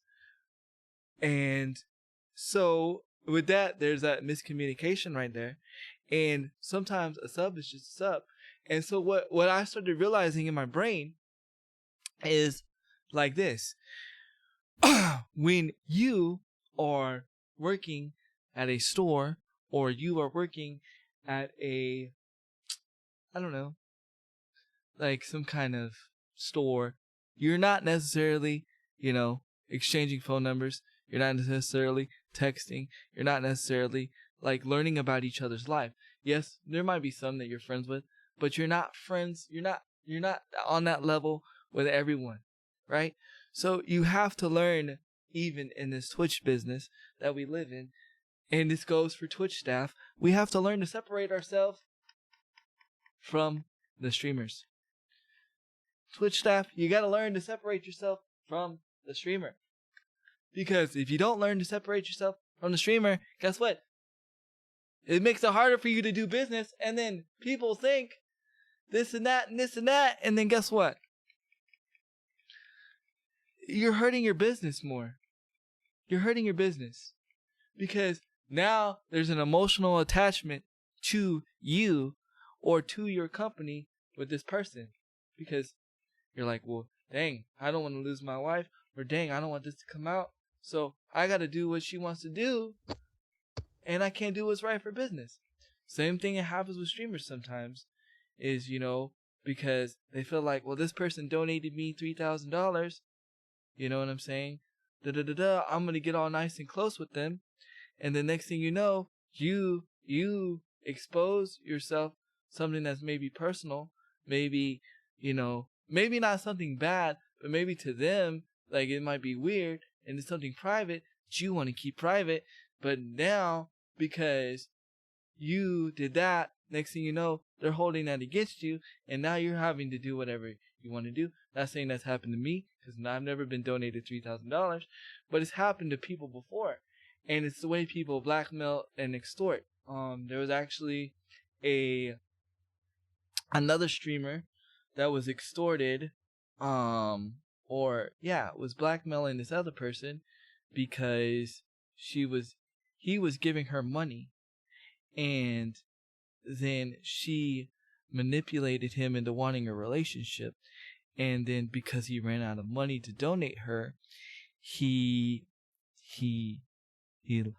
she basically turned on him and made him look like a negative person, like a bad person, and then all this, and I'm not saying there's the right or wrong, because there's really no physical evidence to prove who's right and who's wrong in this situation. But you know what you could have done? You know what you could have done to prevent that situation? Not get so close to the donator, not get so close to the subscriber. That's not saying that some of your subscribers are your good friends, but I'm just saying you need to learn to like know like the difference. You need to know there's people that just support you, that's all they want to do, and there's people that are actually your real friends and they want to support you. But you need to, like, in all reality, you need to learn to keep your business separate. I'm just being honest. I'm being honest because too many times people in the Twitch business, even Twitch staff, get caught up, creating friendships, and when it's sometimes it's just strictly business, and you can't do business accordingly because of what happened, because of what you shared with people. And I've been in some similar situations, you know what I'm saying, where I'm like, well, dang, I should, dang, I would, you know what I'm saying? And it could just be like a misunderstanding, you know what I mean? Because you might be coming one way, but that person takes it another way. And then next thing you know, it's a negative situation. Not only did you hurt yourself, but you hurt your channel. And then, and then that spreads, and then that spreads into more, and then it's just not good. So take it from me, Twitch. Take it from this lesson. Learn to separate your business from your friendships. Your streamers, Twitch, are not your best friends. Shouldn't be having relations in the workplace. I'm guessing that's what happened. I don't know.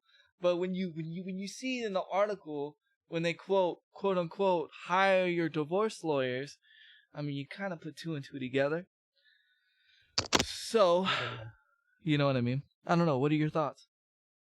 Well, I mean, this really just applies to any business in general, where you need to take really any personal attachments aside, because it makes it difficult to fire people when you're emotionally attached to someone but they're not doing a job right. And then all of a sudden, if when you don't fire them for doing the wrong thing, now you're giving somebody else favor, which also looks bad on the company. That, favoritism is another thing that's very frowned upon, and it affects everybody else as a whole, because so everybody else will start expecting the same treatment, and when they don't get that, then you could have a lawsuit or all kinds of stuff could potentially happen to you. Yeah. So, I mean, this is more of a life Life. situation, really specifically just gaming, No.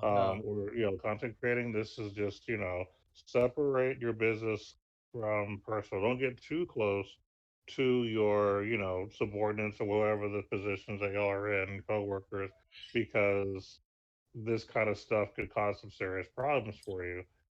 And you don't want that.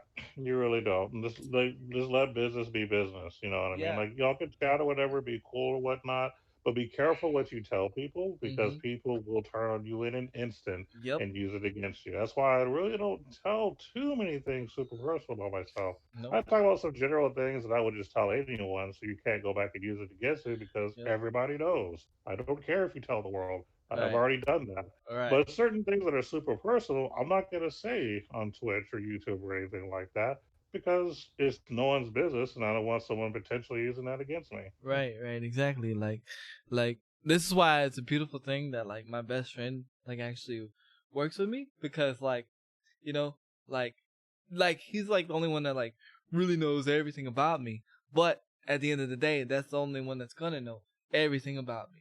You know. Now I have made some mistakes in the past, and We all do. but I've learned from it, and this is why and because you know if you want to be successful in my opinion, you have to treat this like a brand. You have to treat this like a brand. You have to treat this like a business. That means that doesn't mean necessarily you do it for money, right?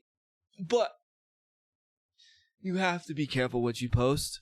You have to be careful what you say. You have to be careful who you associate yourself with because it reflects you.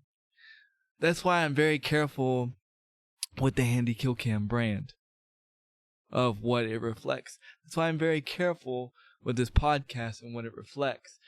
Because not only does it reflect me, but it reflects OG. Not only, you know what I'm saying, anybody else connected to the podcast reflects to OG, reflects to me, whatever they do. So, you just have to be you just have to be careful, and you have to understand that this is a business. Now, if you're on Twitch and you don't care, you just stream to stream, that's on you. But just know that like what you do and what you say on the internet, it lasts forever. It doesn't go away. Right? Like this person that's that did this to this cat, and this person that's dealing with what she's dealing with now, like she's gonna go back, like this is gonna be like looked upon, like her grandkids are gonna be able to see this. You know what I'm saying? Her grandkids are gonna be able to see this. You know what I'm saying? So it's something that's always gonna be like with her forever. You know what I'm saying? Now how she chooses to handle that's on her own business. You know what I'm saying? So I just hope, even though Twitch doesn't listen to my podcast, maybe one day they will. I just hope, Twitch in the future, when you listen to this, that you've already taken the precautions to separate yourself from, separate your business from business, and I hope that in this retrospect, you guys that really want to take streaming seriously and do this as a business, take it from me, take it from example. You need to separate yourself from business and friendship. You need to, consider this, as a brand and as a business. And you need to be able to do what's best for your brand. Best for your brand.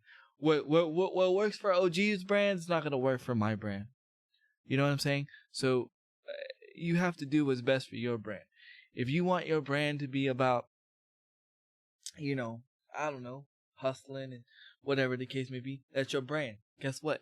Handy Kill Cam's brand is not going to be good for you, because Handy Kill Cam all about positive and showing love to people, even when the person may not be in the best light. You know what I'm saying? I'm still going to show love to that person. That's just who Handy Kill Cam is. And because that's who Handy Kill Cam is in real life.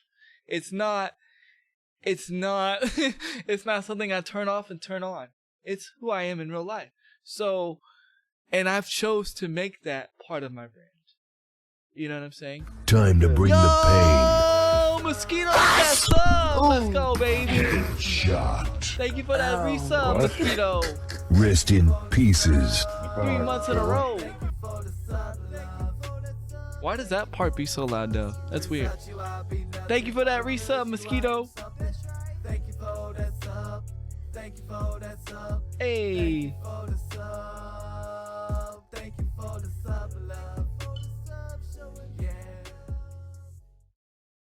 Thank you for that resub, Mosquito. Much appreciated, brother.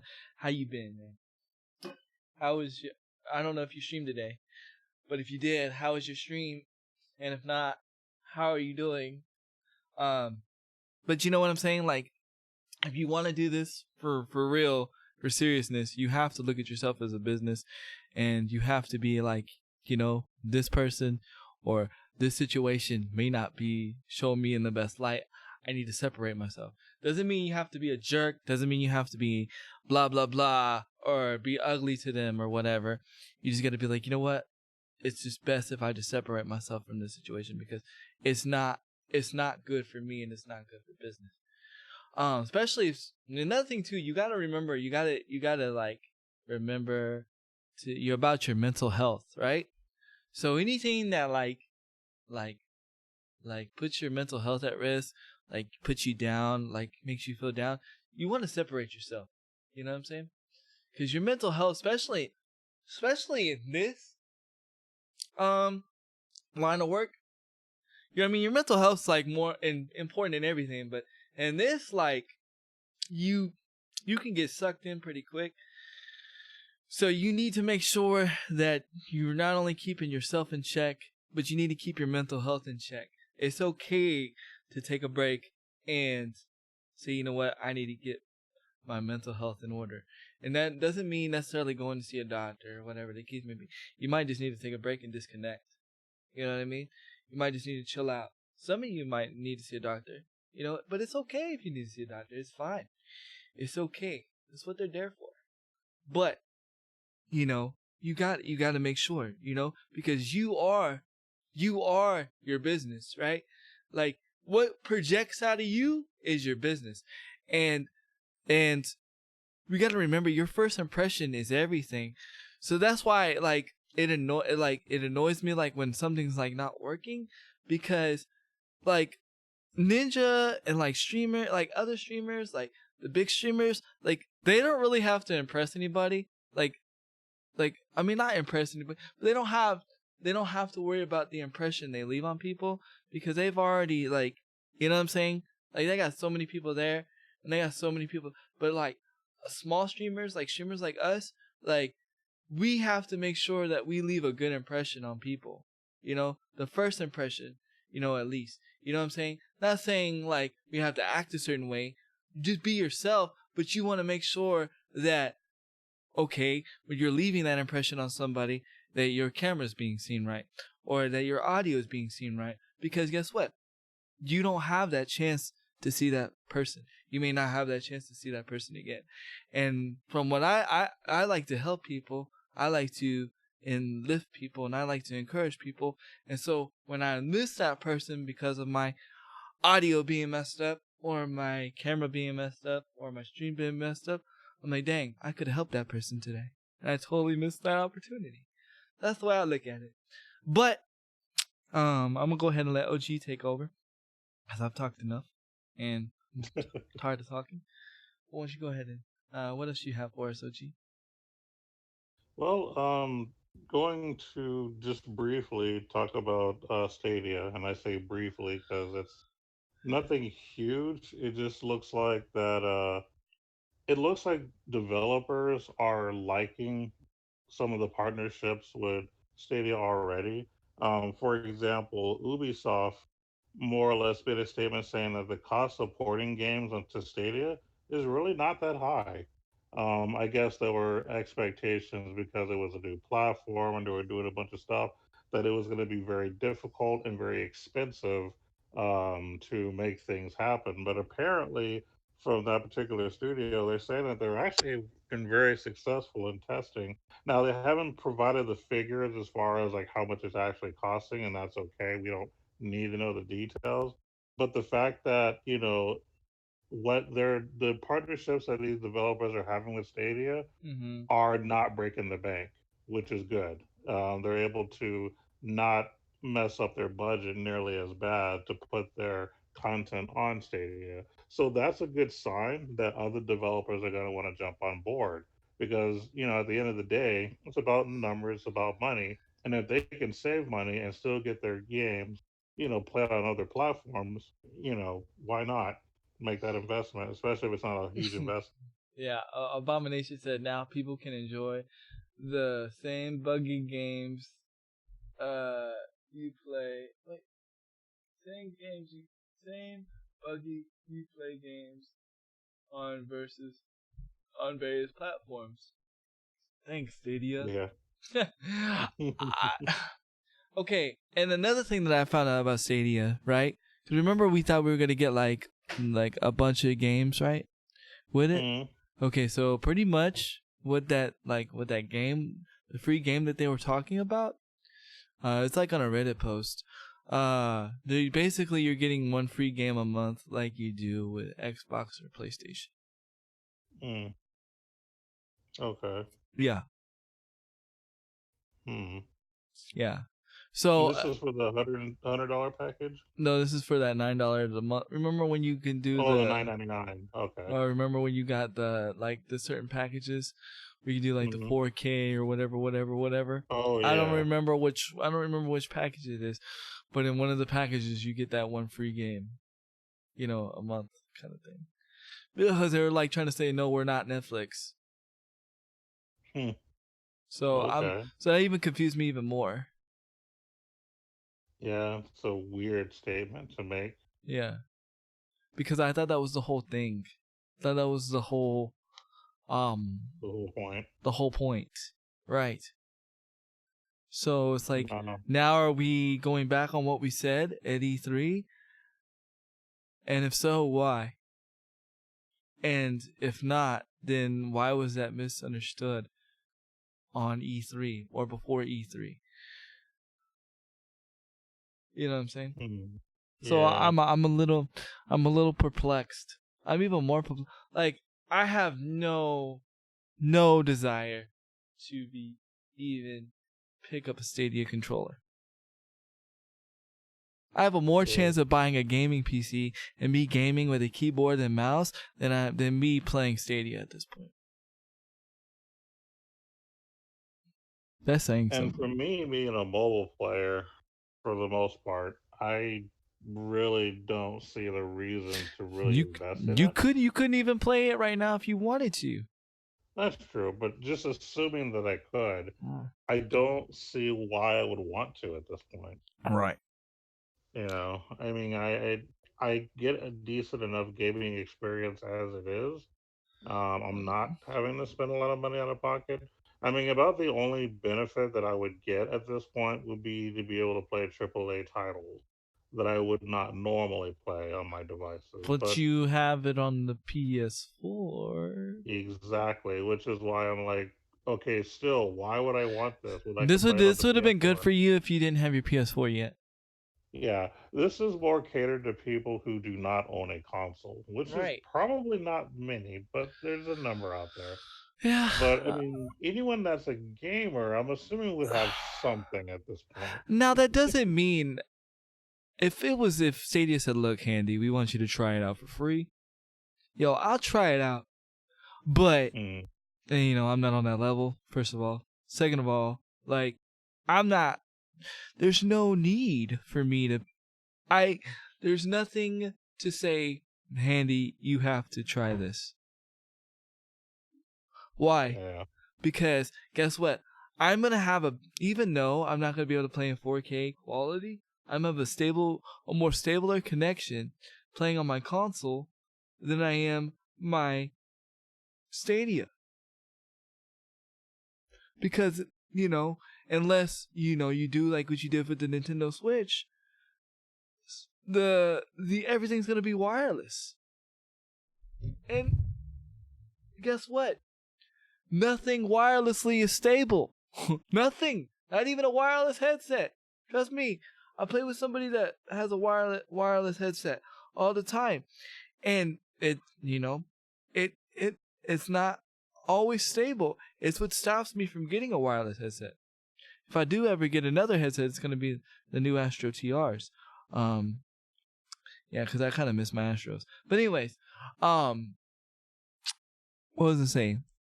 is that like, you know, I don't know, like I just don't see like what like the fact that they retract their statement and then they're like, we're not Netflix, like we're not the Netflix of gaming, and it meant to only have one game a month. Okay, so what separates you from Xbox and PlayStation right now? Nothing.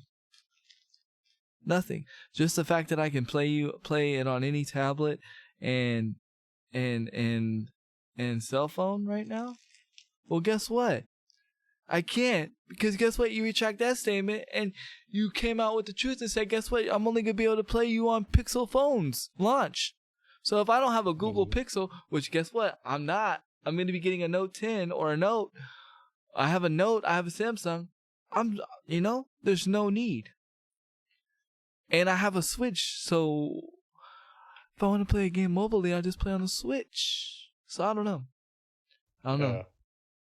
Yep. Stadia still got a lot to prove. Netflix. It's a weird space. Yes, it's very weird. It's very weird. It's kind of like when VR first came out. Yeah, and even that hasn't completely taken off.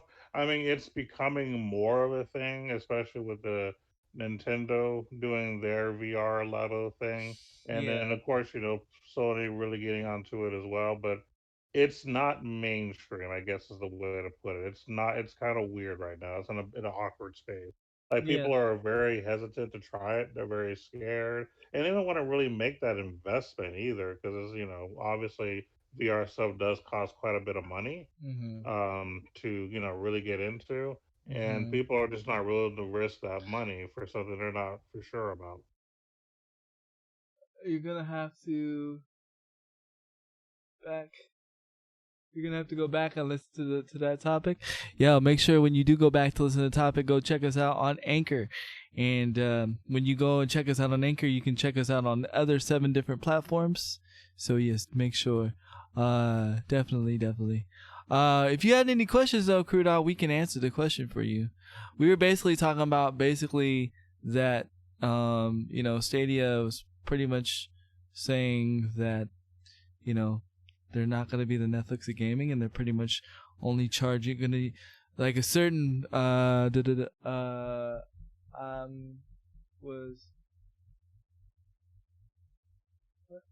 dealing with UPS because they misdelivered a package that I have it now. Yo, I hate that when that happens.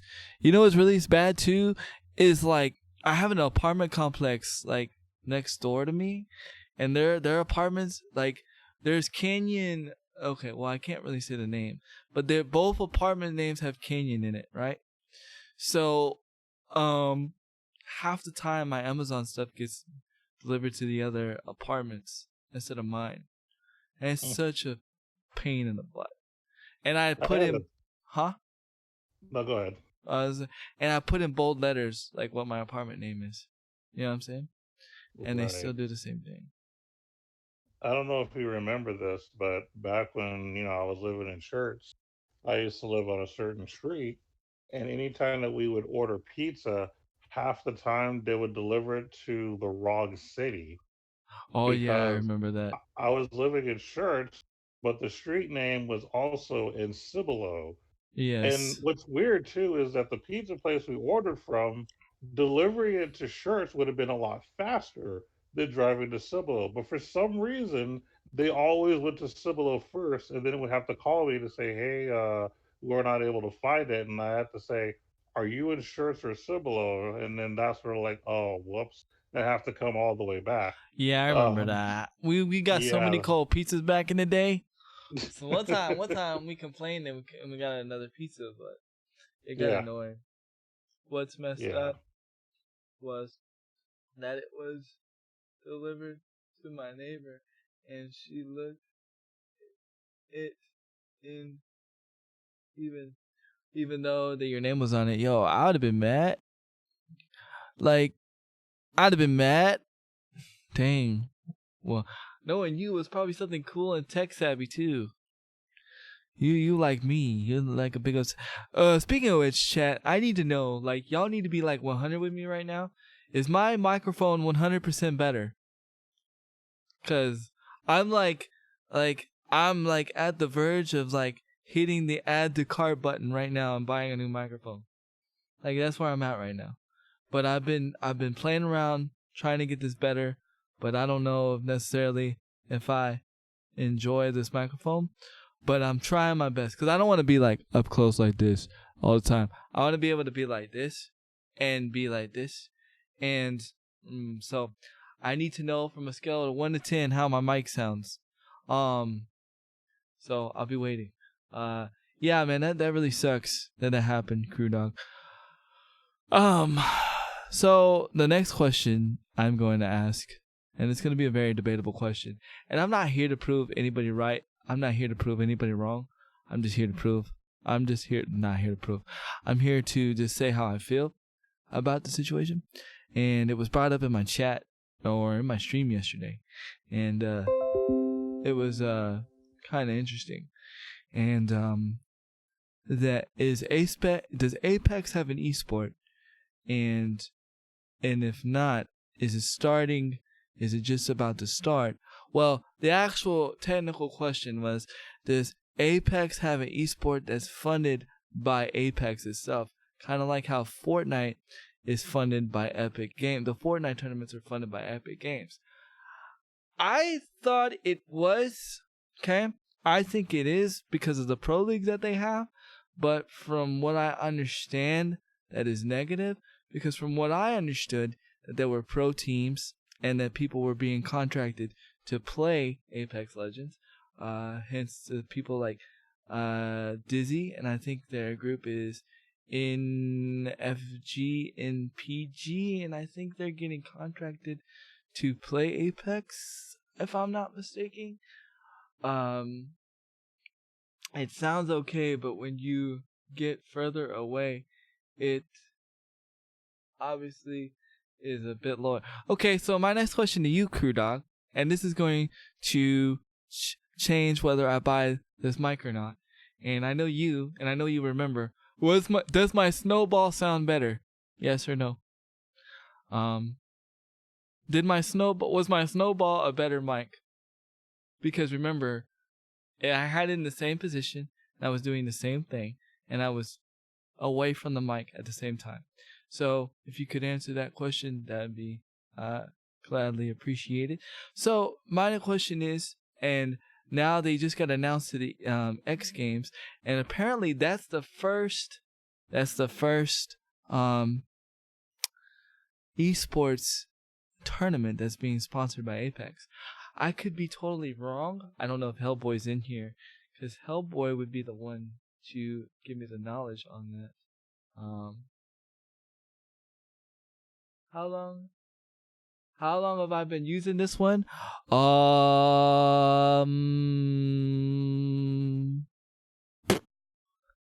Like 6 months? 5 months? 6 to 5 months? Yeah, 6 to 5 months. Yeah. Because everybody's like, XLR is better. Upgrade to XLR. You get better quality. You'll get better quality. And yeah, I get that. But for me, I'm a mover because of my balance. And so all XLR mics are directional like this. And I don't know. I feel like, me personally, I feel like I had better for me quality with my snowball. And if that's the case, I'm thinking about buying a the most common mic on Twitch is the whatchamacallit, the I can't think of the name now. The Yeti. There you go. The Yeti. Yeah. The Yeti. And then it comes down and it's gonna come down and it's gonna hang down. And it's gonna be like right here, so it's gonna be out of the shot. I'm thinking about it, but I don't know yet. Condensers like sound pick up more than dynamic mics, so long further away from the mic now will have more volume drop. Okay, so yeah, this is like I think this is a dynamic mic. I don't know. I don't remember. But so I totally like I grabbed the mic because I was like, man, we're going to be doing the podcast and I'm trying to get, and this is before we made the move that what we made, but now it's like more like I'm more like cautious of it because this is going to be on Spotify soon. And like that's a big thing. Well, at least to us, it's a big thing. Listen to Mosquitoes because he's a I'm a sound engineer. Oh, I'm not a licensed sound engineer, but I actually taught myself. But I don't know. So what you're saying is, so what are you saying? Like, what should I do, Mosquito?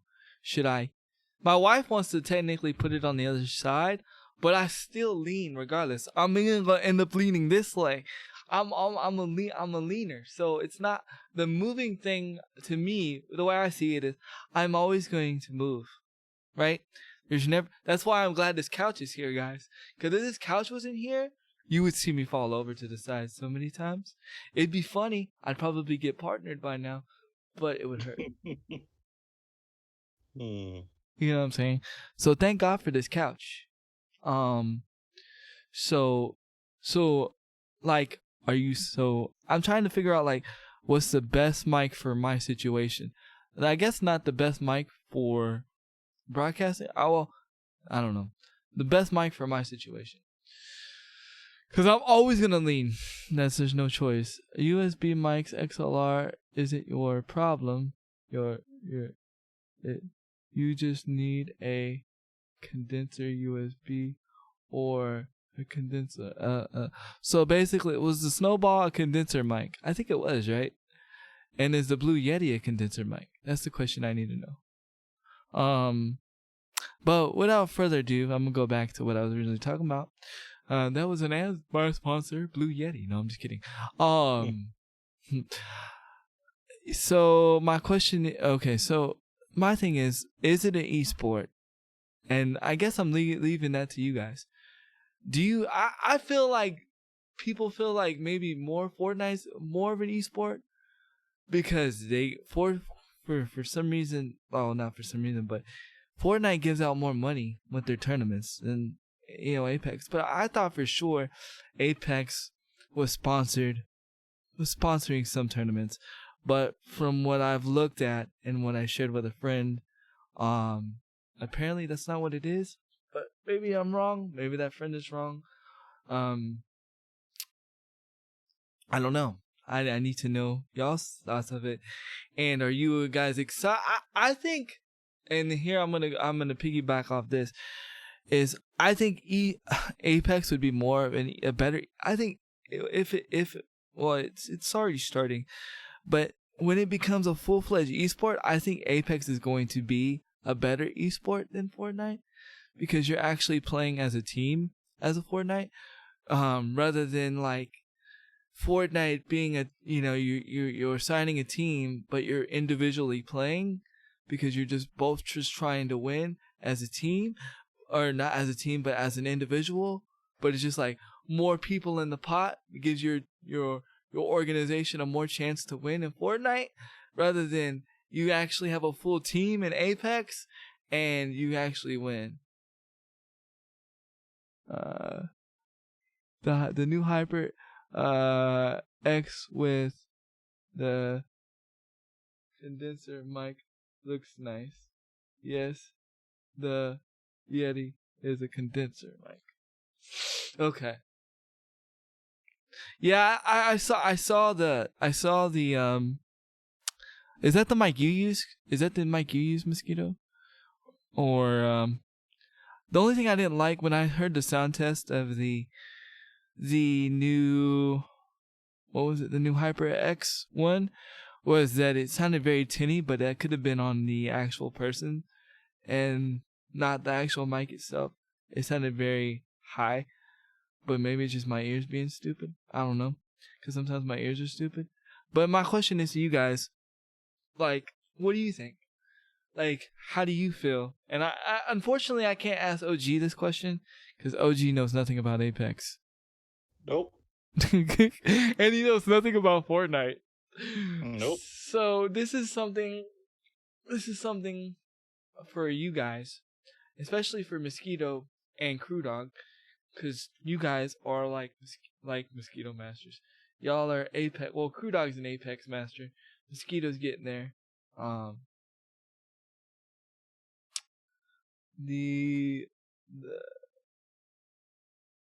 The okay, never mind. I'm reading the same comment.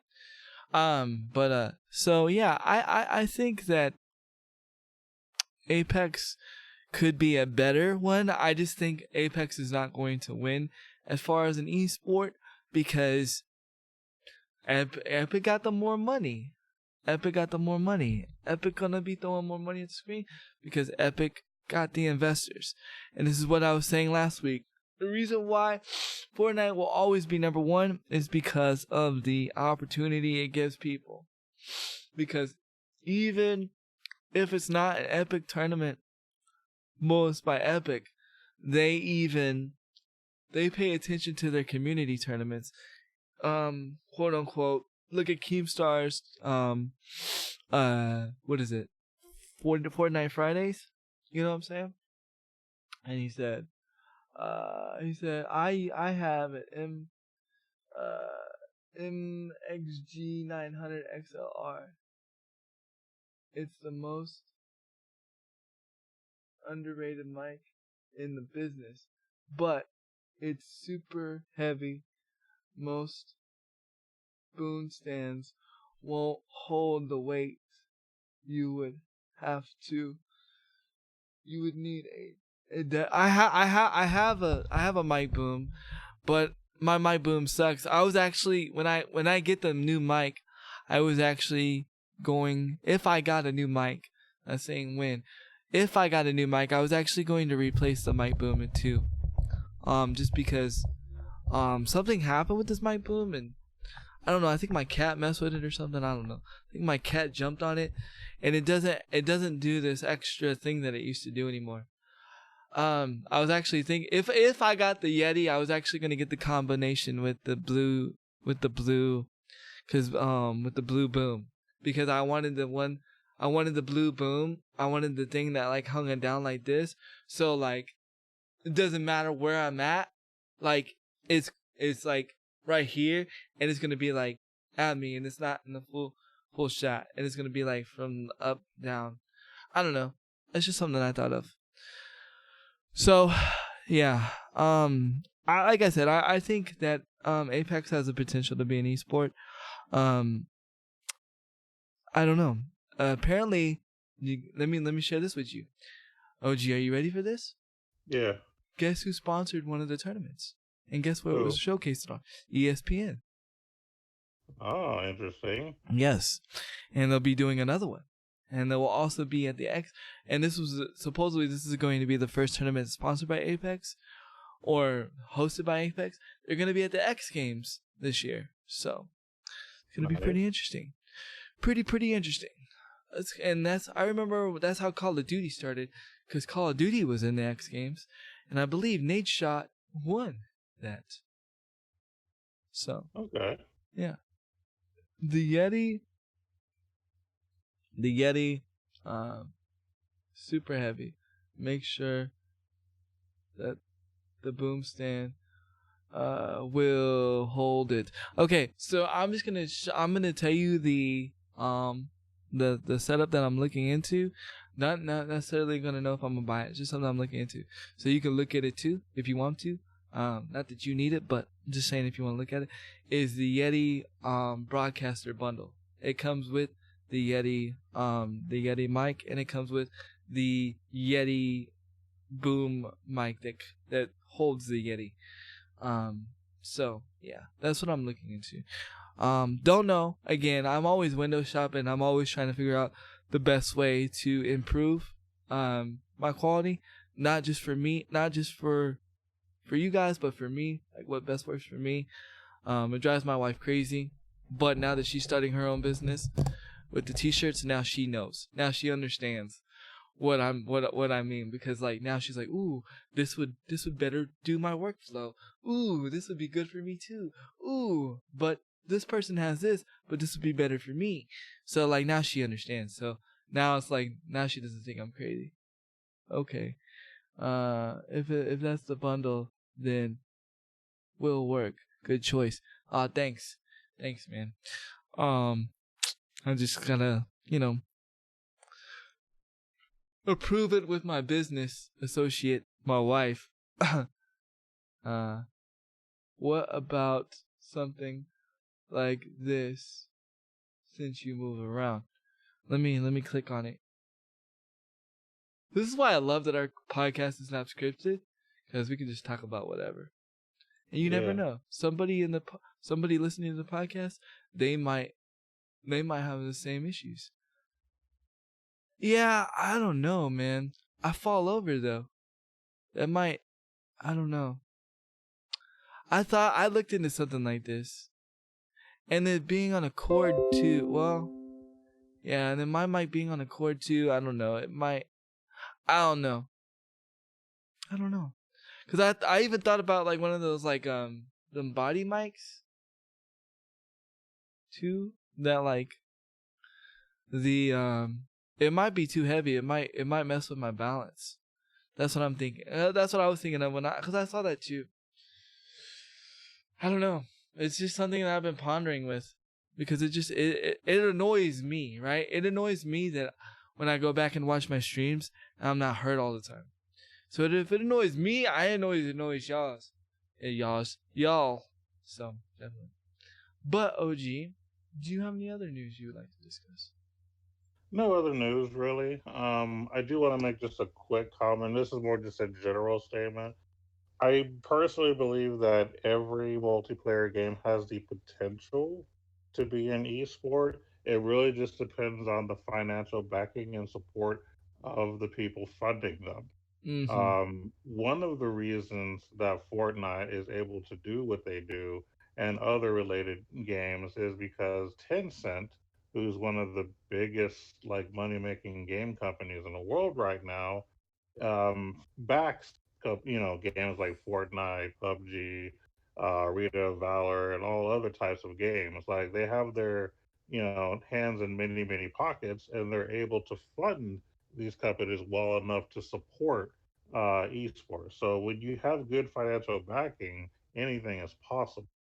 Now, Right. obviously, the audience is part of it too. Like, even is there a demand for a tournament? Are people really trying to be competitive? Do you have enough people to make it competitive? But I still believe that in general, all multiplayer games have the potential, at the very least, to become an I esport. mean, look at Splatoon. Yeah, Look at it's Splatoon. a thing. Yeah, that's actually a thing. I was actually really surprised. But all right, man. You can go ahead Oh, and. and also, when you were talking about the Yeti, I was just thinking about the fact that for Games Done Quick, the merchandise that I ordered was from the Yeti, even though it's something different. But I got confused at first for a second when you mentioned Yeti. I was like, wait a minute, I just ordered merch for them, but that's something completely different. Yeah, that's what I was like. Wait, I was like, Yeti has merch. I was like, because I know Yeti as a microphone, or like the Yeti, like these kind of cups are considered Yetis, even though this is not a Yeti brand. But cups like these are considered Yeti. Although, see that Handy Kill Cam? Why? Handy Kill Cam etched in the thing? My wife got me that for Christmas. I'm trying to get these in mass order, because here's the plan, guys. The reason why we haven't done the shirts yet is because I'm trying to do this for your right, because this is what's gonna happen. So not this exact shirt, but the shirts that are gonna be like this, like the special y'all can't see it because my cam. Hold up. These shirts are gonna be like this, like the special writing and stuff. There's only gonna be like 10 or 20 of these shirts, and then the regular shirts, because I'm gonna do the regular shirts too, are going to be what is it called?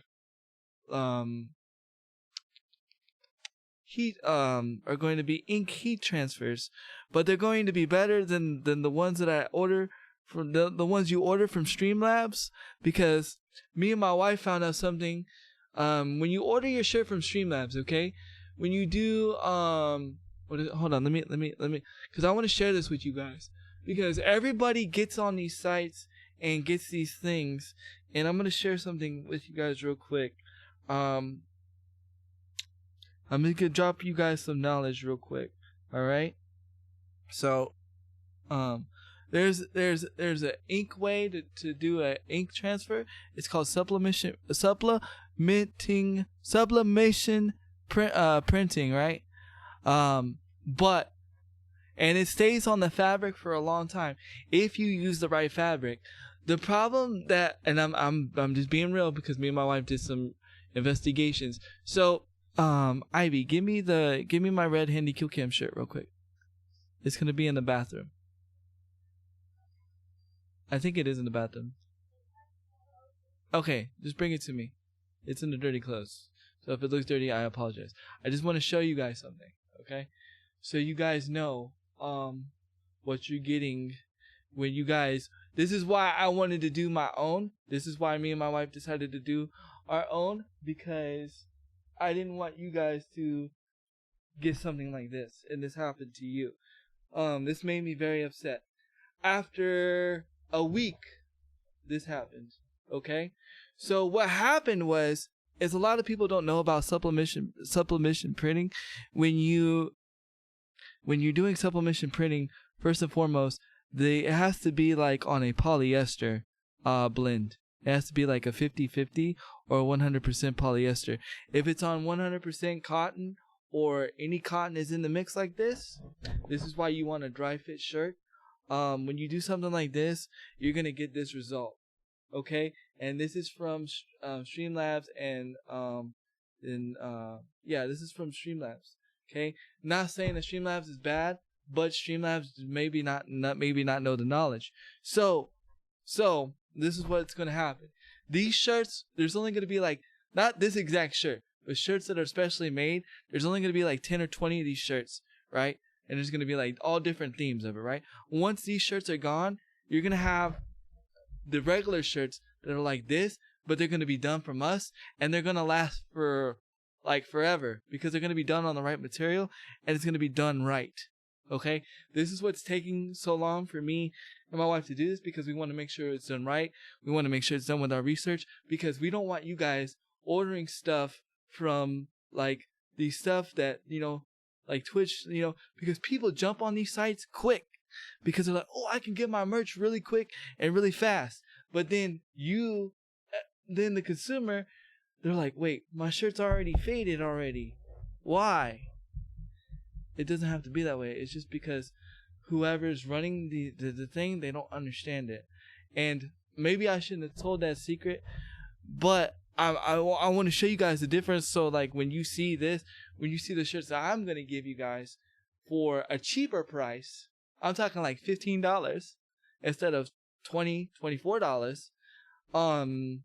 You know what I'm saying? You're gonna enjoy it, and it's gonna last longer. And then I could do the styles and whatever I want to do.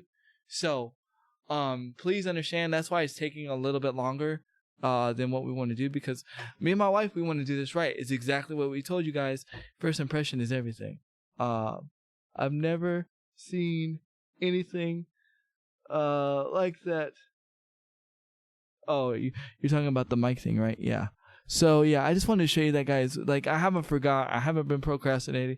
Me and my wife have been working on this like every day. We're working on it.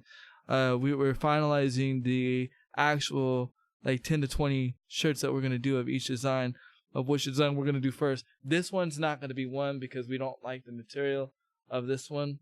It just doesn't look right. It doesn't feel right. But we will be doing a silver and black like this. We'll be doing a black and silver like this. Eventually, next time, when we do the black and silver, I want to be able to give you guys one of these too, and then put the shirt inside of this. So not only do you have the shirt, but you have the cup that matches with it. So you can drink coffee with me or whatever you drink in the morning when you're watching my streams. So just giving you guys a little insight of what I'm doing and how I'm trying to grow. And I'm doing this myself.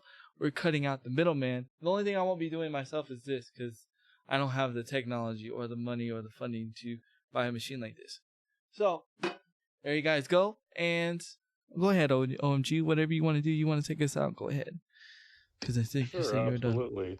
So, first and foremost, just to let those listeners know, if you wish to support us, we do have a Patreon page. Just go to patreon.com/OG podcast. And, we will be, of course, monitoring, who donates. And then, of course, the idea and the plan going forward is, if you donate so much, you can get certain perks. An example of what we might do is if you donate $5 or more, it'll give you more access to post certain topics that we would have to discuss. And of course, gaming related. I don't want to get anything too crazy. No And political stuff, nothing like that. yeah, Nonsense. nothing like that. But anything gaming related, you could post that there, and then we can talk about it. Or if we need to do more research, we can have time to do some research and then talk about it. So we want to be more interactive with those who of course, are not live on Twitch because it's not fair just to cater to Twitch and nobody else. So to Very give true. everybody else a voice, feel free to connect with us via Patreon. You don't necessarily have to donate if you just want to communicate in general. Mm-hmm. We're more than happy to monitor and communicate too. But if you want something to be on the podcast, donations can help with that. And then, of course, if you didn't donate more, $10 or more, we may be doing like maybe a once or twice a year giveaway for those who donate more. So we'll give more details on that as it comes closer to that deadline. But definitely, this is a good way to support us for those of you who are not on Twitch.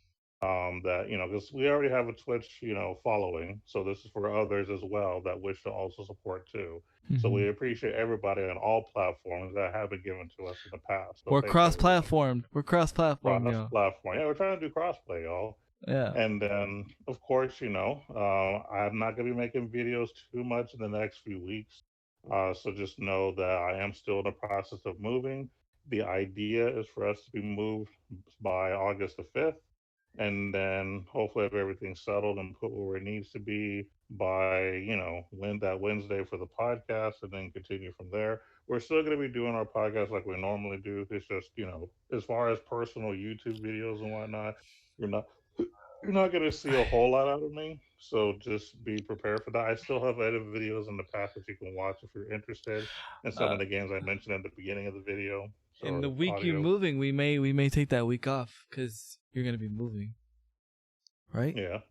I'm just saying. We will be moving that Monday, but I'll keep you posted because if everything's okay and we're already set up, I have no problem doing a show. We'll play it by ear Okay, and let because you you know. know how internet transfer is sometimes. Sometimes Yeah, they don't transfer before you're there. Sometimes it takes a minute. Especially exactly. Spectrum. Oh, sorry. Mm. Yeah. So we'll keep you updated as far as that's concerned. But other than that, I do want to thank everybody for listening to the OG podcast. We are live Wednesdays, 10 a.m. Central Standard Time, live on Twitch TV. And of course, you can listen to the audio on several different platforms. So I just want to thank you guys for taking the time to check us out. Everyone that listens and watches, we do appreciate.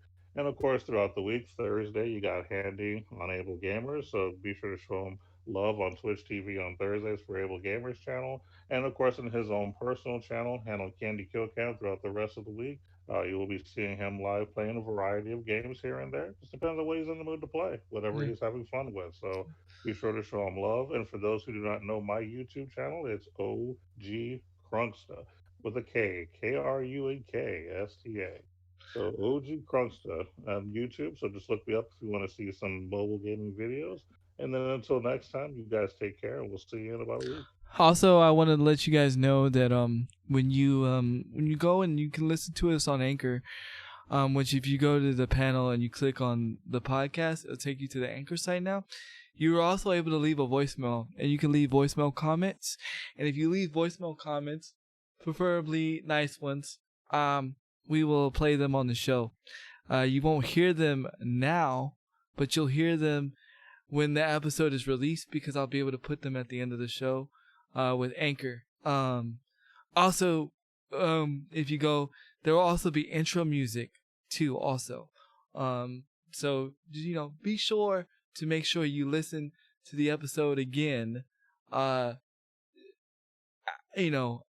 once it's uploaded, because there's gonna be different stuff that you didn't see live. There's gonna be post-production stuff added to the podcast, for the actual listener themselves.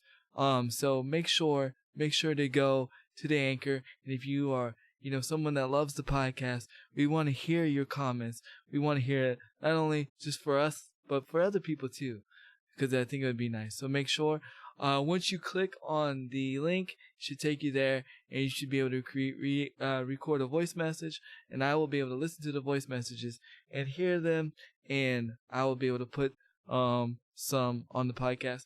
Now, if there's like a lot, like say like if someone leaves like 20, or there's like 20 there, I'm not gonna put all 20 in one episode. I'll probably space it out. All right. So without further ado, I'm Handy Killcam, and we are OG Crunk and OG Crunksta, and we are the OG Podcast, and we're saying peace. Later, y'all. Later.